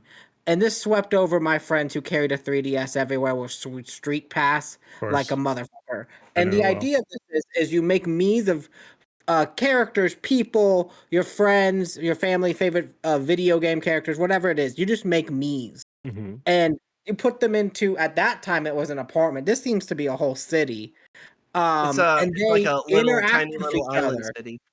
And in the original game, they'd interact with each other in these really jokey ways, and it was very like off the rails Sims, but like for like a meme culture, very pop team epic. It was very pop team epic. Whereas like weird little loud jokes, real quick little gags, funny little mini games, just a super unique Nintendo game. Something that I never thought would see the light of day again. I was like, that was great for the time. Mii's were not big then, but glad they're here now. But no, it's back and it's the swan song to the Switch. Yeah. Wild. A 2026 Switch game, the second one in this direct, published by Nintendo. Absolutely wild. The announcement for Tomodachi Life, it was not in a direct, it was not in a E3 presentation. It was just you woke up one day and Nintendo just tossed out a 8-minute trailer that was basically a direct for this game that no one had ever heard of, and like had jokes about Miyamoto and Reggie Fils-Aimé and they would sing to each other. Yeah. It was just like, yeah, check out this weird thing. Hope you guys like it. Yeah. And it got super memed on Twitter. This was like one of the original like 3DS social media games that people would joke about and be like, I still like randomly on TikTok or Twitter videos will see the occasional 3DS Tomodachi Life thing of like someone singing a song, and sometimes it's like, I'm gonna fucking kill myself, or it's just someone being like beans. Okay. It's crazy. All right. No, it had lasting internet meme staying power. It was one of those peak weird Nintendo. Nintendo. This it's one of those. It's in the GameCube era on the N64. We would not have seen anything about this game. Your weird friend that could read Japanese would show you. But we live in a golden era where any weird shit from Nintendo still comes here now. It's amazing. So I'm happy for the people who want this. All right, cool. We had one last thing, Ryan. This is what Ryan was excited about. Yeah. I'm gonna be right back. I'm just gonna go grab something to drink, but please go ahead, talk about What was this. our last thing? Oh, I thought he was joking. No. Yeah, did you forget about Nintendo Today? No, I'll talk about Nintendo Today because I actually have a thing for this. I forgot this was a part of it and not just an ad after. Why did they need a social app like this? What is the point of a Nintendo calendar advertisement to me? Because that I'm going to have to pay for. They need the social app because the app that they currently use, Twitter, is being run over by Nazis. Yes, Yeah. well, I want to just say they had a perfect social app. It was on the Wii U, Yeah, and I I know used what it you're talking. religiously. Yep. I got a post of mine removed because I screenshotted Donkey Kong Country riding the dolphin, and I screenshotted the moment when you do the dash on the swordfish, Donkey Kong goes, "Ugh," and I'm like, Yeah. and I just made the classic meme where it's like my girlfriend, come over, my parents aren't home. Me, I can't, I'm playing Donkey Kong. No, come over, I can't, I'm playing Donkey Kong Country. My parents are home, and then it's Donkey Kong on the swordfish going like that. And it Splatoon got would have banned. never have looked so cool if it wasn't for posting the posts on the Mhm, walls mhm. to where that has stayed into that game. Yeah, They had to build it in. they built an alternate Miiverse equivalent to keep it in Splatoon 2 and 3. No, my favorite This was you could not play the Miiverse stage on Super Smash Brothers after 1 a.m. because it was bad porn o'clock. If you had a yeah. female character and you were playing on the Miiverse stage, guess what? You're getting Wii Fit Trainer Coochie, you're getting Bayonetta bits all over the screen. It was terrible. You could not play the Miiverse stage when a new movie was out because that's how you found out that Han Solo was gonna die in Star Wars: The Yep. Force Awakens. It was That happened to that me and a happened to group of me. friends. I ended up watching it at midnight. We had pre-ordered tickets to see Force Awakens in IMAX. Was like, we should watch it at midnight because I don't know if we How will. Because long the we can IMAX, survive. yeah, the IMAX showing was on like Sunday, and I was like, we should watch it Thursday at midnight. So we watch it. We come home the next day, Friday, Saturday, before we see it in IMAX. We're playing Smash Brothers on the Miiverse stage, and we just keep seeing bubbles. That's just like Han, Kylo Ren kills Han. Kylo Ren kills Han. Han dies. Han gets stabbed. Han gets stabbed to death. And I'm like, I told you, Joe. We would have. This would have gotten us. This would have gotten us. We would have The lost to the Wii U. Miiverse was unhinged. It was an unhinged, ungodly place, which is why we never needed this. We could have just kept the Miiverse, and it should have never left, and should have been integrated into the Switch. We should, That's you know what we should have kept? Street Pass. That's what we should have We kept. should have kept Street Pass. Street Your Pass was a Switch. genius idea. Street Pass was interesting. It came out when I was in college, and people got freaky on college Street Pass. Yep. It Yeah, was yeah, they weird. did. It was a weird time. Very weird time. Yep. And that was the Nintendo Direct for this week, March Yep. 2025. Which brings us to April 2025's Nintendo Switch 2 It's a week Direct. away. And I have a couple of predictions here. I figured we could just obviously do our predictions for this Direct since we're here. And who knows when's the next time we'll be here. So, right? So why not? Yeah. Probably not before Wednesday. Probably not. Probably not. Which is, I'm very upset that it's on a Wednesday. I wish it was on a Tuesday. Such a weird time. Yeah, very weird. Number one, we kind of already talked about it. Well, it's not a prediction anymore. If you guys already proved me wrong, the cartridges are going to be different for the Switch 2. So kind of sucks, but hey, I get it. You're running a business. Do what you got to do. Should we just go in a circle with some predictions? Yeah, let's do it. Okay. Go for it.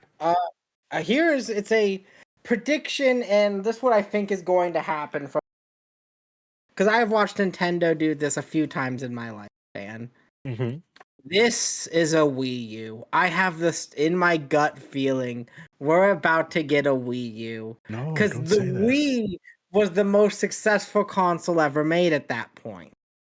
And it led into a Wii U. They have now just done that again with the Switch. They've made a second most successful console. No, don't say And that. now they're going to lead into an era of Wii U. So I think we're going to get some really weird, convoluted Nintendo choices.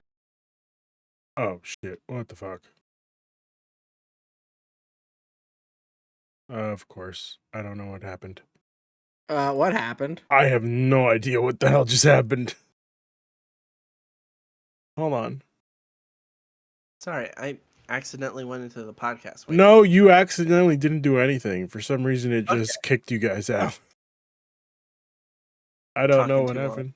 I think when Ruben was trying to kick us earlier, I think that's what it happened. I think that's exactly what happened. Oh, that was weird. Sorry, continue. That's funny. That was the first sign. That's the first sign of the apocalypse of the Wii U. Yep. No, I think that they've gone too comfortable, and I think they're going to make some weird choices here that are going to be convoluted. I think the way that it goes from handheld to console is going to be weird. I think it will be built into itself, and it won't have a dock, and it will make for issues. Get ready for that. You don't think it's going to have a dock? That's why it had two. They show off the dock in the Switch. Did it have a dock? I don't think so. You guys watched the Switch 2 reveal? I did watch the Switch 2 reveal. I do not. Yeah, I remember the new Switch Joy-Con. There is a dock in there is Switch a dock. 2 There is a dock thing, so all right. Unless you think they're lying to us, which would open them up for false advertising. No. That'd be funny. I'm going to disconnect and reconnect. Yeah, for some reason your camera's not popping up. Okay, no problem. Hey, remember that time in reality where Marvel was like, you know what, we're gonna really trick everybody with putting false information into our trailers and make sure like everybody's surprised when they come into the theater? Why did people ruin that? Yeah, that's a good question, Ruben. I think it was. That's a good question. You don't know either, do you? I don't know why Marvel decided these things. No, Marvel decided correctly. It was just people ruining things for the rest of us. John, maybe do you think try exiting out of Discord and then popping back in? Okay, yeah, I'll try that. All right. Goodbye. We're just gonna bullshit until you come back. Cool. So it seems that I think the Switch 2 is going to have a lot of weird things. Okay. I expect some weird stuff with the haptic feedback, like the controllers. Mm-hmm. I'm not one of those people who thinks that the Joy-Cons is going to snap because of the way they're shaped. I think Nintendo's smarter than that. What do you mean snap? In the sense of like break? Yeah, so pull up the image of it with it off sideways, and you'll see that inside the Switch 2, there is just a little nubbin that will connect to the magnetic side platings of your Switch. Oh, I see what you're saying. You're saying that people are saying that it might just break. Oh yeah, that the little metal nubbin inside will just snap because of the tension. Stupid. And it's stupid. It will fit just fine. It will work just fine. Yeah. Now, could the battery only last 2 hours because of how many haptic feedback shit they put into this little sucker? Probably. Possibly. Yeah. Those are the things where I think we're going to see weird Nintendo choices. The little things. Yeah. Because the Wii U wasn't a bad console in theory or in practice. It just had a lot of weird choices made. Well, in practice, there were a couple definite weird problems to it, and number one was the concept of you don't have to be watching the TV to play it was useless because I got connection issues walking to the bathroom 10, 15 feet away from my TV. So that it just didn't work at what you thought it was designed to do, even if you didn't think it was portable. It didn't work for the portability design, but they never advertised it as the portability. They advertised it as like having a big DS is what I took it as. Here is your second screen. They also that's what they used in the games. Like the first thing they showed was the Ninja Star throwing. Except for like a half the Wii U games, like Donkey Kong Country Tropical Freeze, everyone's favorite Wii U game. The bottom screen just mirrors Donkey Kong, the top screen. Like it doesn't do anything. Smash did that too. Like. So that leads you to think, oh, that's so that if I just want to take this to somewhere else in the house, I'll just play it off of there, and it never works like that. No, that's fair. That's fair. And then part B was the firmware was terrible, especially at launch. The load times were atrocious. Downloading, installing, patching was painful, and just getting from pushing the button to turn your console on to playing your game. Oh, it was a good minute and a half, if I remember correctly. And that's why we don't have themes, and that's why we don't have every question you have about why is the Switch UI without a video game inside of it so weird. It's because it's an overcorrection from the Wii U. It's why the eShop has no music now. So what you're saying is It's we should why blame the they got Wii U rid of Miiverse. Yeah, yeah. The Wii U is for why we getting got rid of Miiverse, Virtual and the Console. Wii U is why we got rid of Miiverse. And my other part to this is I don't think it will be as powerful as everyone's saying it is. Yeah, everybody's saying 4K 60. I doubt it, and I want to say I maybe. I don't see it being a Steam Deck. No. Maybe just at best 1440p. I think 1440p 30 frames. Yeah. I tried better. unplugging my camera and it works. So. Okay, cool. Yeah. Sweet. But yeah, I also don't think it's gonna be 4K. I think people even are if it's docked. Even if it's docked, I think people are grossly overestimating what DLS does and how it works. It does incredible things for performance and stuff, but I think 1440p on certain games is probably the best you're gonna get, and only docked and with whatever the DLSS equivalent on Nintendo. Well, I guess it is an NVIDIA chip, so it is straight up DLSS. But yeah. But I think with Nintendo games that will look to 4K to some people. Yeah. It's probably gonna like output a good art style hides a lot of flaws. Yep. Yeah. So, I mean, because like I can run Bayonetta 2 at 4K on my console, so yeah. It'll be interesting to see. I think Nintendo would be smart to put like performance options for battery life purposes. Because I think some people will be like, I'm plugging this thing no matter what, run it, make my fingers tingle with how hot it gets. And some people will be like, I am playing Animal Crossing in my bed with my pajamas on. I don't want to plug this thing back in. Turn it down to 24 frames per second. I do not care. So no, Tom Nook needs to be schmoving. Yeah. Now, Nintendo probably doesn't think people are smart enough to want that, but I don't know. People on PSP enjoyed the fact that you could put Kingdom Hearts in like a performance mode versus a battery saving mode on Birth by Sleep. So I don't think people are gonna care. I think you're giving Nintendo way too much credit. I don't think they're gonna be putting a performance mode for these games. No, they're okay. It's Nintendo. They'll do what they want to do.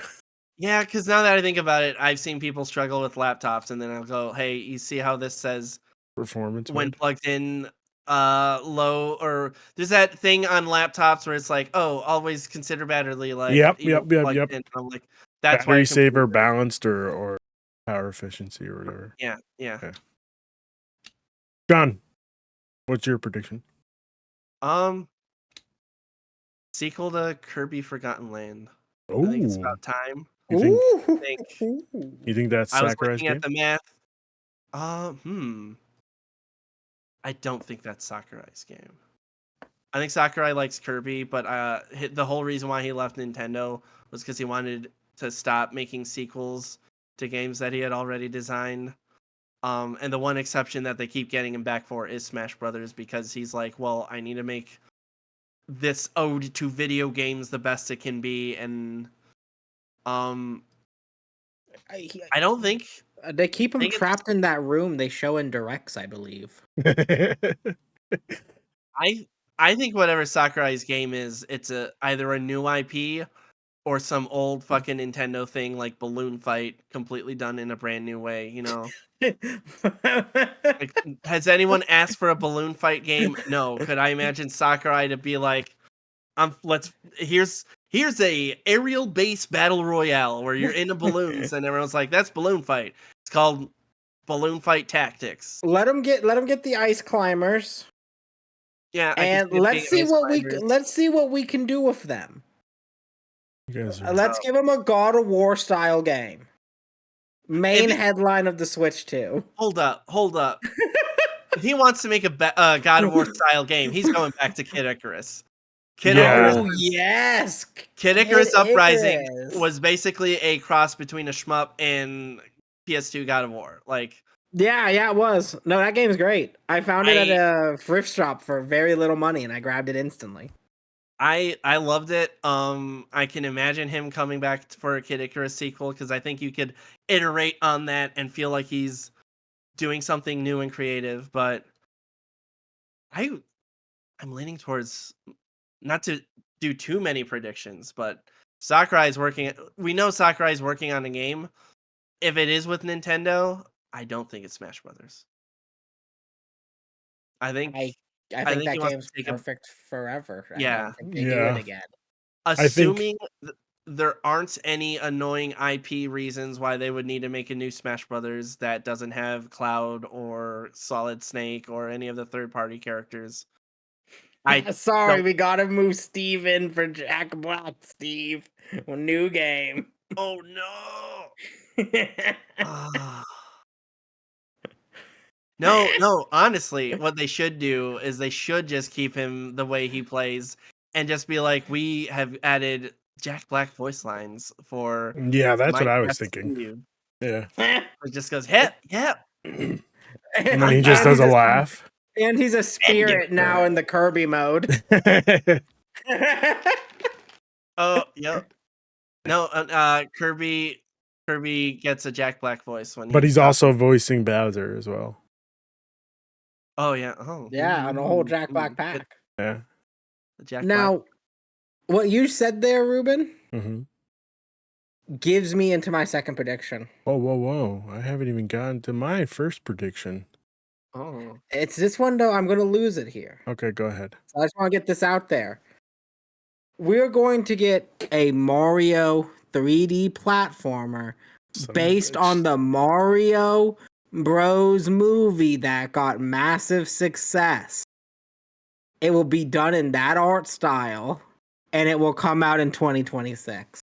Oh, you hear that, Eric? 2026. Eat shit. Yeah. We know who's voicing the Mario Brothers in that game.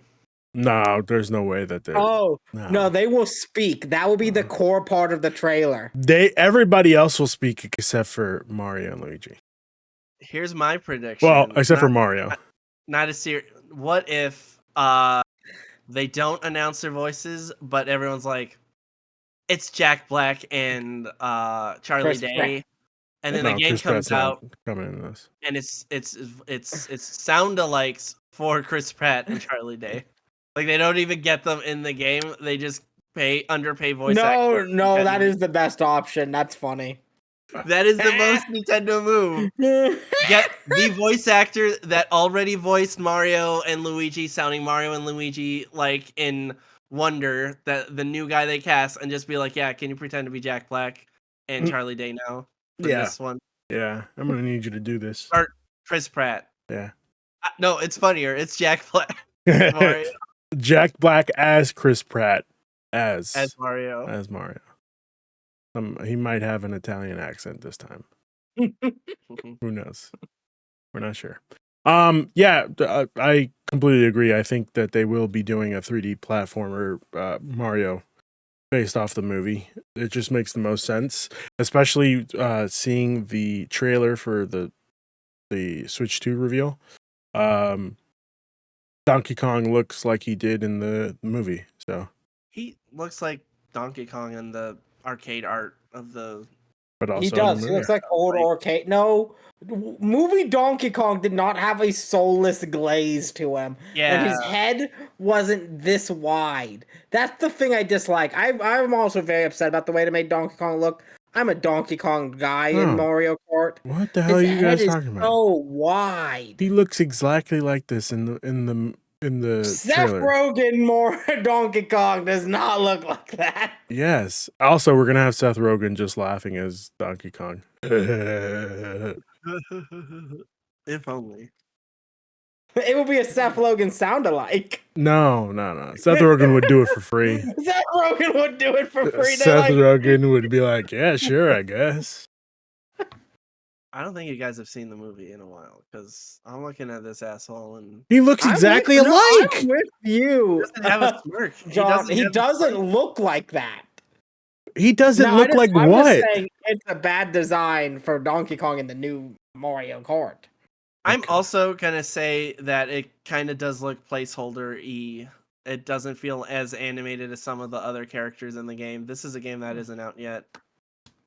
Yeah, You don't 100%. understand. You don't But understand. no, I'm looking at renders of Seth Rogen Donkey Kong, and this ain't it. They're not the No, they're not the not same related. people. They are. They are the two same different people. characters I think what in people the are noticing Concord Battle Royale game. is that Wow. the new Donkey Kong has Guys. a much darker. No, He's because this got a guy is darker eye. classic brown and classic or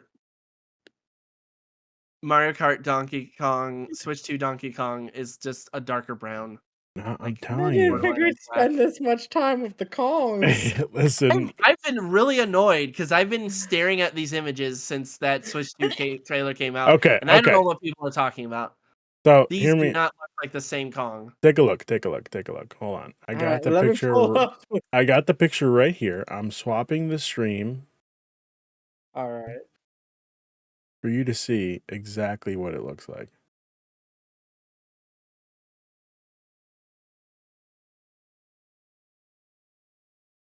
I'm looking at them right now, and I Okay, don't take see a what look. people are. So this is what Donkey Kong looks like in the video game. Yes, I'm looking at that image right now. In the video Yeah. game, right? In the video. Wide. Guess what? This is from the movie. That's not from the movie. This is from the movie. No. It is. Take a look. So remember, that's the Donkey Kong from the. All right. No. I want you to look over. No. You're right. Can you click on the screen rant? Okay, no, I was wrong. I'm looking. This is from the Nintendo Direct where they showed off Donkey Look, this Kong. is from the movie. Yeah. It's the same Donkey Kong. That image you're pulling up is edited though. I'm looking at That's a movie cut right This there. is a That's just movie a cut. The eyes look exactly the same to this. It's the same thing. I think this one looks darker. Now, This looking one looks up, darker. We haven't even seen the game yet. This is a picture of a picture. Now, I just want to say here while we're arguing over these Kongs, he is too wide to be the other, because that was the thing about the other Donkey Kong in the movie. It was a slim Donkey Kong. It was a small Kong. Ruben, I want you to do me a favor and bring up an image of Donkey Kong arcade art. This is gonna pull up some weird search history for Ruben. Let's hope not. Okay. Original 1981 arcade art. This is the one that I'm talking about. Can you see this? Mm-hmm. The one up top with Mario looking super weird, like a very Italian guy. That is the most Mario he has ever looked. Yeah, you're not wrong. That is Mario. He looks very it's similar to this Donkey Kong that has the barrel over it. Yeah. He looks like that Kong. Yes. I would say he looks like that Kong. Not Donkey Kong Jr. No, Donkey Kong Jr. is a fiend. Okay. Look at that little We don't talk about Donkey Kong Jr. And to be fair, they've wiped him from history. He doesn't exist anymore. Isn't our Kong Donkey Kong Jr.? No, ours is Donkey Kong Jr.'s son. Donkey Kong. Oh, it's son of Donkey Kong Jr. Wait, Yeah, what? Yeah. Okay, so 1980s arcade Donkey Kong becomes Cranky Kong. Shut the fuck Cranky up. Kong's Look up the Donkey Kong family tree. Cranky Kong's grandson is the modern Donkey Kong Country Donkey Kong. No way. Yes. Yeah. Let's get this up. This has been referenced multiple times, including Solid Snake talking to Otacon in Smash Brothers Brawl. Yes. That's the weirdest part. That's how I learned this, was the codec conversations and this Metal Gear Solid stage in Brawl. Oh, hold on. This is the wrong one. No. That was correct. No, well, I mean, it didn't show that, Donkey Kong. Oh, no, it did. You're right. You're absolutely right. Yeah. So you see, there's Cranky at the top, the OG Kong, right? Right. And then you have Donkey Kong Jr. Holy shit. Yeah. Donkey Kong. Yep. And then hold on. his best friend Funky. Yeah, that's weird. Why would they put that there? Rumored couple, not couple, rumored couple. Yeah. That's just a weird thing to point out. Oh, This is supposed to be a family tree also. Diddy Kong and Dixie are definitely a couple, but then I've never even heard of Tiny Kong. They're Chunky Kong. I know Chunky. Look at him. Yeah, Chunky. He has no style, he has no grace, and he's got a funny face. Yeah. But what about Manky Kongs? The Kong rejects. Kong reject or gang. Oh, orangutans. Dang, I thought you were making a Pokemon joke. No. Huh. Yeah. This is weird. But this is like you learn something new every day. Stuff. Kung Fu. I've never really played any of the Donkey Kong games, so this is interesting to me. I always thought Donkey Kong Jr. was like the illicit son that Cranky Kong had. And like he just never popped back up into history. But it turns out Donkey Kong Jr. is Donkey Kong's father. Doesn't make any sense. Never mentioned again for no reason. Yeah. It's because he's ugly. Look at him. I hope we get a new Donkey Kong game and it just goes into the lore of the Donkey Kong family. That would be great. Yeah. We could find out more via voice lines and interactions in the hero shooter Concord. Yes, that's where all this lore will take place. I hate that it makes so much sense. It would just be like Overwatch when they chit chat, Yeah. and you learn so much. One of them has a jetpack. One of them has a giant bazooka coconut gun. They all come in different sizes, tanks, heavies. Yeah, they do. You got it all. Really. Donkey Kong would be the Junkrat equivalent because that man looks like he messes with explosives for fun. Like you can do whatever you want with Funky Kong. Funky Kong just looks like he's a free spirit. Single uncle in his 40s that every time you ask him what he does, he just laughs really hard and says, "I can't tell you." I love Funky Kong. I have so much just mental idea based on Kong with a tank top and a bandana and 80s sunglasses that just goes every day, every Mario Kart interaction.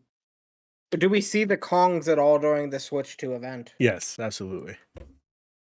The rumor is that the next big side scroller from Nintendo is a Donkey Kong platformer. The next Retro Studios game. Was it Retro Studios? I thought it was. No, I was just fucking with you. I thought know, for sure. I heard it was the Mario Odyssey team is working on a. Was that a 2D Donkey Kong platforming game? I think. So I just want it on the record. If it's a Mario and Donkey Kong platformer, it should not count as a 3D Mario game. No, that's a separate franchise. I agree with that. All right. I agree. I'm just saying it would be from the Odyssey team. I don't know if that's real or not. Yeah, that's the hope.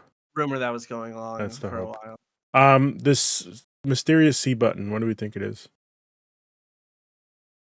Is it connecting to the dock? Is it casting to the TV, which is the same thing as connecting to the dock? Is it a camera button? Where you can control the camera button with the gyroscopic on the Switch. Well, I never know. I think that's it's the performance button. You tap it, you go into performance mode. Oh yeah, and then. But why would it say P? Why would it say C and not P? Cool. Charge to reduce the charge mode. It uses. Yeah, it's in Charge Blade. Charge mode means that your Switch is charging. You can use maximum power, and then you tap it again to turn off charge mode, and that means you're in battery saving mode because you're not charging it. It's saving. It doesn't make any sense, fellas. Nintendo is famous for making lots and lots of sense, so maybe I'm wrong. Okay. All right. I'm That's trying fair. to think of They weird ways didn't you use have to use. megabytes for storage on a DS, and I'm still upset about that. Oh, Ryan, Oh, Ryan, yeah. megabytes. Why would you need to use megabytes when you could use? Ryan, That's I can tell you didn't play a GameCube because on the GameCube memory card, your saves were in blocks. yeah. Oh, I it tried was to blocks do, for years.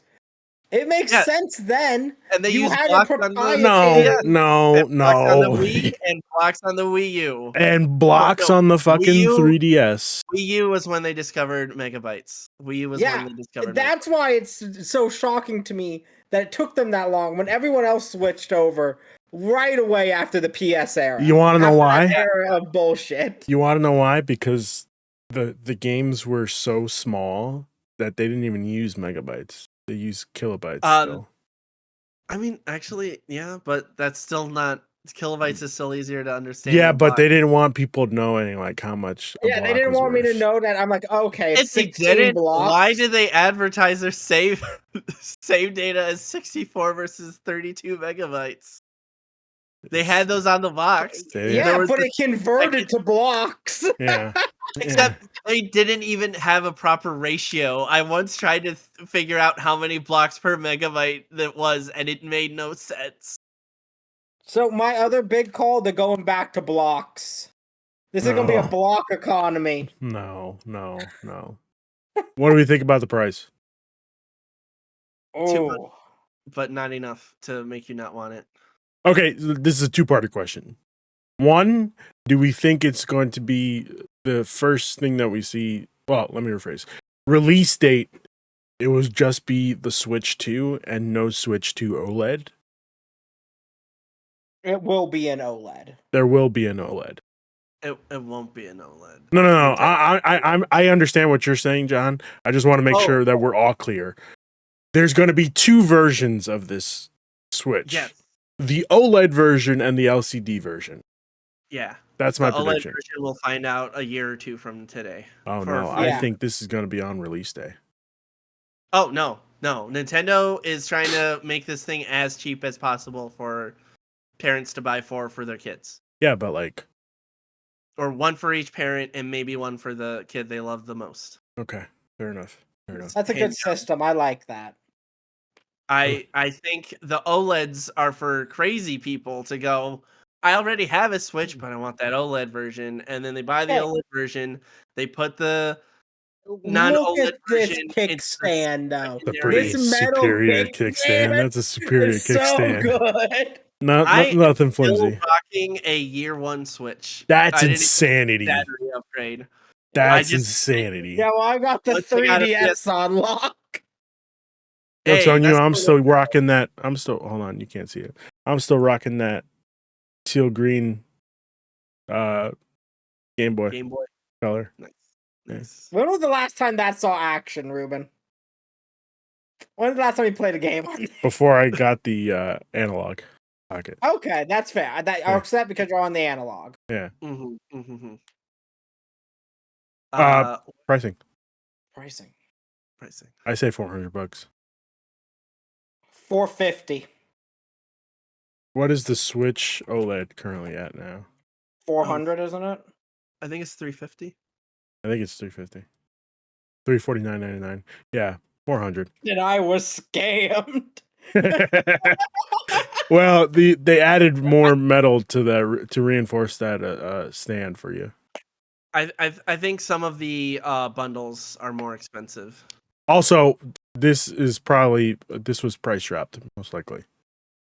Yeah. I think I'm leaning towards 400. Yeah, that's what I think too. It just makes the most sense. Nintendo Now- has got where they are, especially with the Switch, by being the cheapest way to play motherfucking video games, and that's Yeah. what parents want. Not the swear, but just like I want to play a game machine, Yeah. just the cheapest, easiest way, and people go Switch Again, version has a game in when it. you say you want something when you're a kid and you say what you want to your parents, you say you want a Game Boy, you say whatever it was, but it was the Nintendo, and Nintendo is what they'd always lean to. Yeah. That's what everyone's first exposure to gaming is.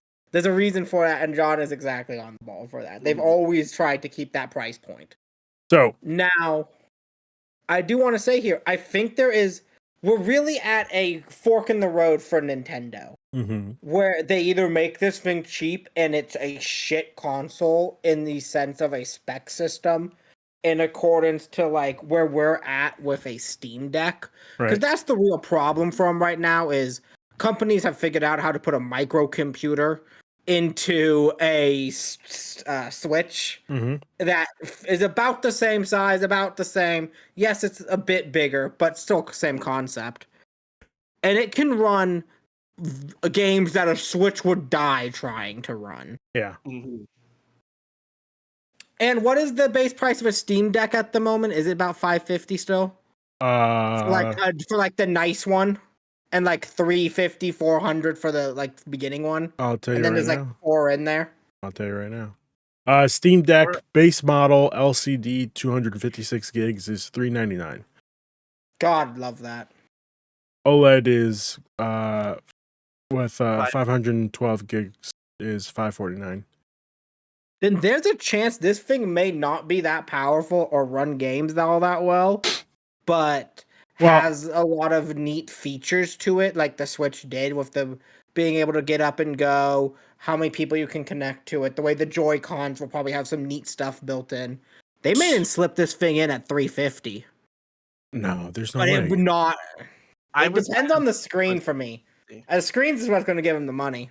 So the so only thing is Go the ahead, only Joe. thing is that OLEDs are still fairly easy to find like at stores, and unless Nintendo same day announces a price cut for the OLED and for every Yeah. Switch down the line, I can't, at least the OLED, I can't imagine people being excited to.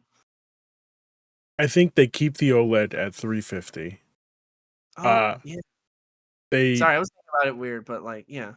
They keep the OLED at 350 because you could still like we said, they're still making games for the Switch. So Uh-huh. get rid of the original Switch LCD model. Get rid of that because that I think I also heard rumors that they're pulling that off of shelves.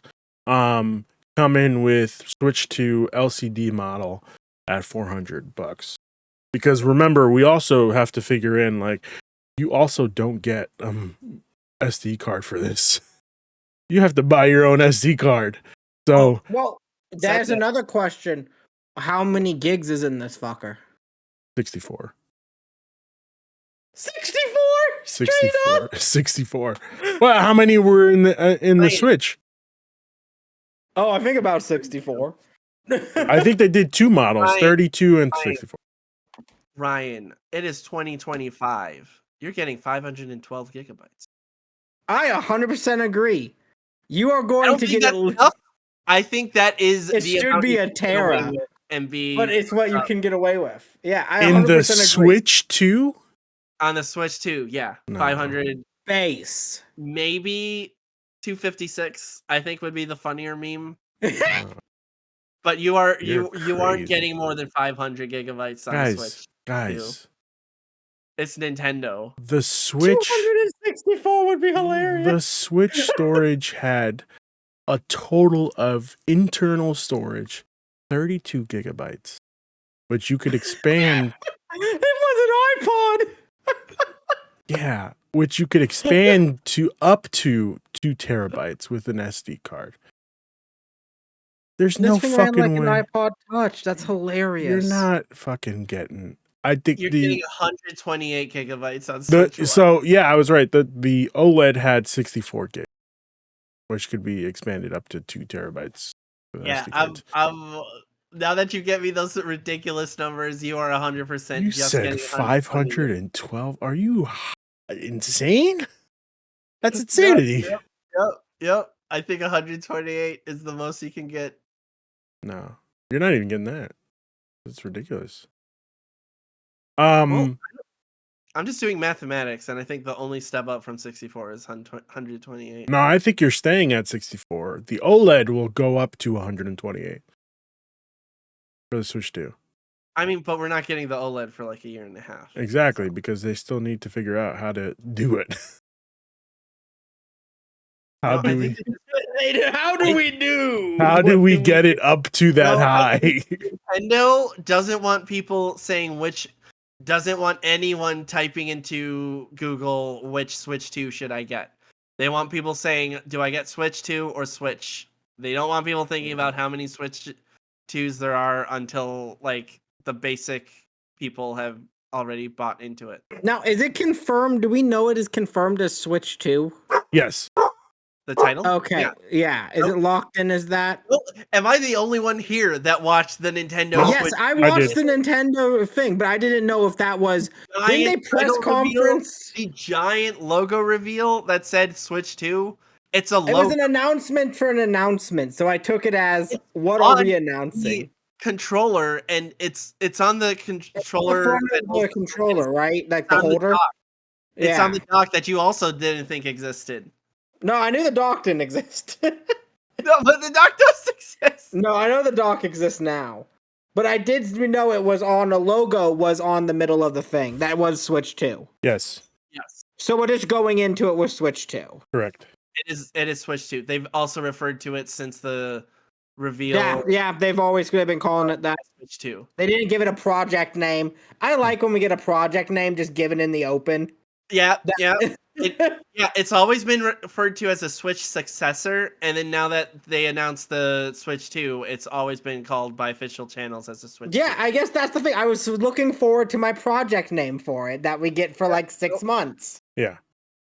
In a year and a half, someone Digital Foundry will like look at the cartridge codes and then reveal what the reverse engineer what the project was, or Miyamoto or one of the engineers will be like, internally we were calling this project Souffle or some shit.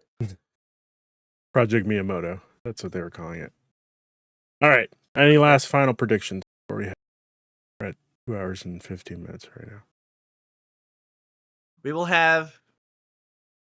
There will be no Silk Song announcement except to announce a special Nintendo Direct for Hollow Knight Silk Song, and it will be after the Switch 2 comes out. In 2045. No, it'll be this year that we get the Silk Song Direct. Wow. That's insanity that you think they're going to specifically do a direct for Silk Song. I think Nintendo wants people to stop assaulting them about a Silk Song. I don't think Nintendo's being assaulted about a Silk Song. I think You every have company never ever watched now Nintendo is. Direct with chat on, have you? It's all they want. Anytime No. anything's gray, they get real excited. Okay. That the Pac-Man game, they fought the first second. They were hoping. I also think there will be some kind of ARMS game. And I don't mean a ARMS 2 or a sequel spiritual successor to ARMS. There will be a new IP for the Switch 2 that we look at and go, that might not ever get a sequel. Yeah, it's called Legs. That's all I mean. Going to be a I like kickboxing. to say everything and then they're like, it's called Legs. Yeah, it's called Legs. I Mario Kart is going to be a launch game, of course, in case we haven't said that already. Oh, I don't think so. No, why wouldn't you not think so? That's the game that they showed on the reveal trailer. I think you want it to cook. No. I think They've been cooking for like 10 years. You need something big that the Switch can't do, because the way Mario Kart sells is not buy the new Switch, it also has Mario Kart, because you go, I have the old Mario Kart. The way Mario Kart sells is they go, buy Breath of the Wild, it's something that you can't play on that plays better. You don't know the Wii U exists, it's something you can't play on the Wii. And you go, wow, that is unlike any video game I've ever seen. I have to get a Switch. And then after you get your Switch and you play Breath of the Wild, you're like, oh, there's a new Mario Kart. Yeah, but I'll get that too. This is the new Mario Kart. I'm just saying, like, this just makes the most sense for me. Your average person cannot tell the difference between Mario Kart games. I got bad news. You're not wrong. However, it's new tracks and new designs. I think the outcry of we have been on this Mario Kart for now since Wii U, basically, for the main track courses. Yep. I think that enough is given the point to where they the want. Wii U was made and does not know that the Mario Kart on Switch was the Even Mario so, Kart. then you still have that for almost 6 years of the Switch's life, maybe 5, but still, that's a long time between games. I think that it's a Mario Kart that is it, and I think the tech demo will be the Mario platformer will be shown as a tech demo. Yeah, We're making this game. We're not saying anything about, but this is what this console can do. Project A lot, Mario yeah, Odyssey 2. like what the like what the Marios were during the GameCube reveal for Pikmin. We're Yeah. like, here's a bunch of Marios. We're not using them for it, but it will be something. I think that's where we'll see a Mario game used as. And it will eventually, we'll see what a little bit of it was, like a year and a half from now. And like, this is the next big Nintendo game. I think Okay. there will be one more big Nintendo IP that gets shown, and it could be Donkey Kong. It could be Star Fox. I think we will No. get announcement, no release date for the new Animal Crossing. Because Yeah, I could see that. Splatoon 3 is Yeah, the I same, agree with that. Splatoon 3 is the same dev team as Animal Crossing, and they just wound up a little fast for Splatoon. So I'm starting to think that's because they're starting development on the next Animal Crossing. So I bet we won't have enough to show what it will look like, but we will have like a title screen. More of a title and maybe like a cool little logo that like makes for like the Yeah. guess of where we're going to be making. Yeah, enough a to give village. you a sense of what the gimmick is, but not enough to give you the sense that this is a game you could play within the year of whenever of April to 2026. Now, I have one final question while we're in here. Yeah. When does this puppy come out? June. I've always thought June makes the most sense. I'm with you all as well. I think it's June. Yeah. I think Nintendo has discovered that you don't want to have a holiday launch because then you have everyone swarming for one product. What you want to do is release it in some weird time to release a piece of electronics so all the nerds get their hands and then they won't shut up about it for 6 months. And then all the people, the average people who buy new electronics during Christmas, Black Friday sales, that's when they're looking for the Switch. And so you can kind of stagger it out between the diehard invested people and the average people.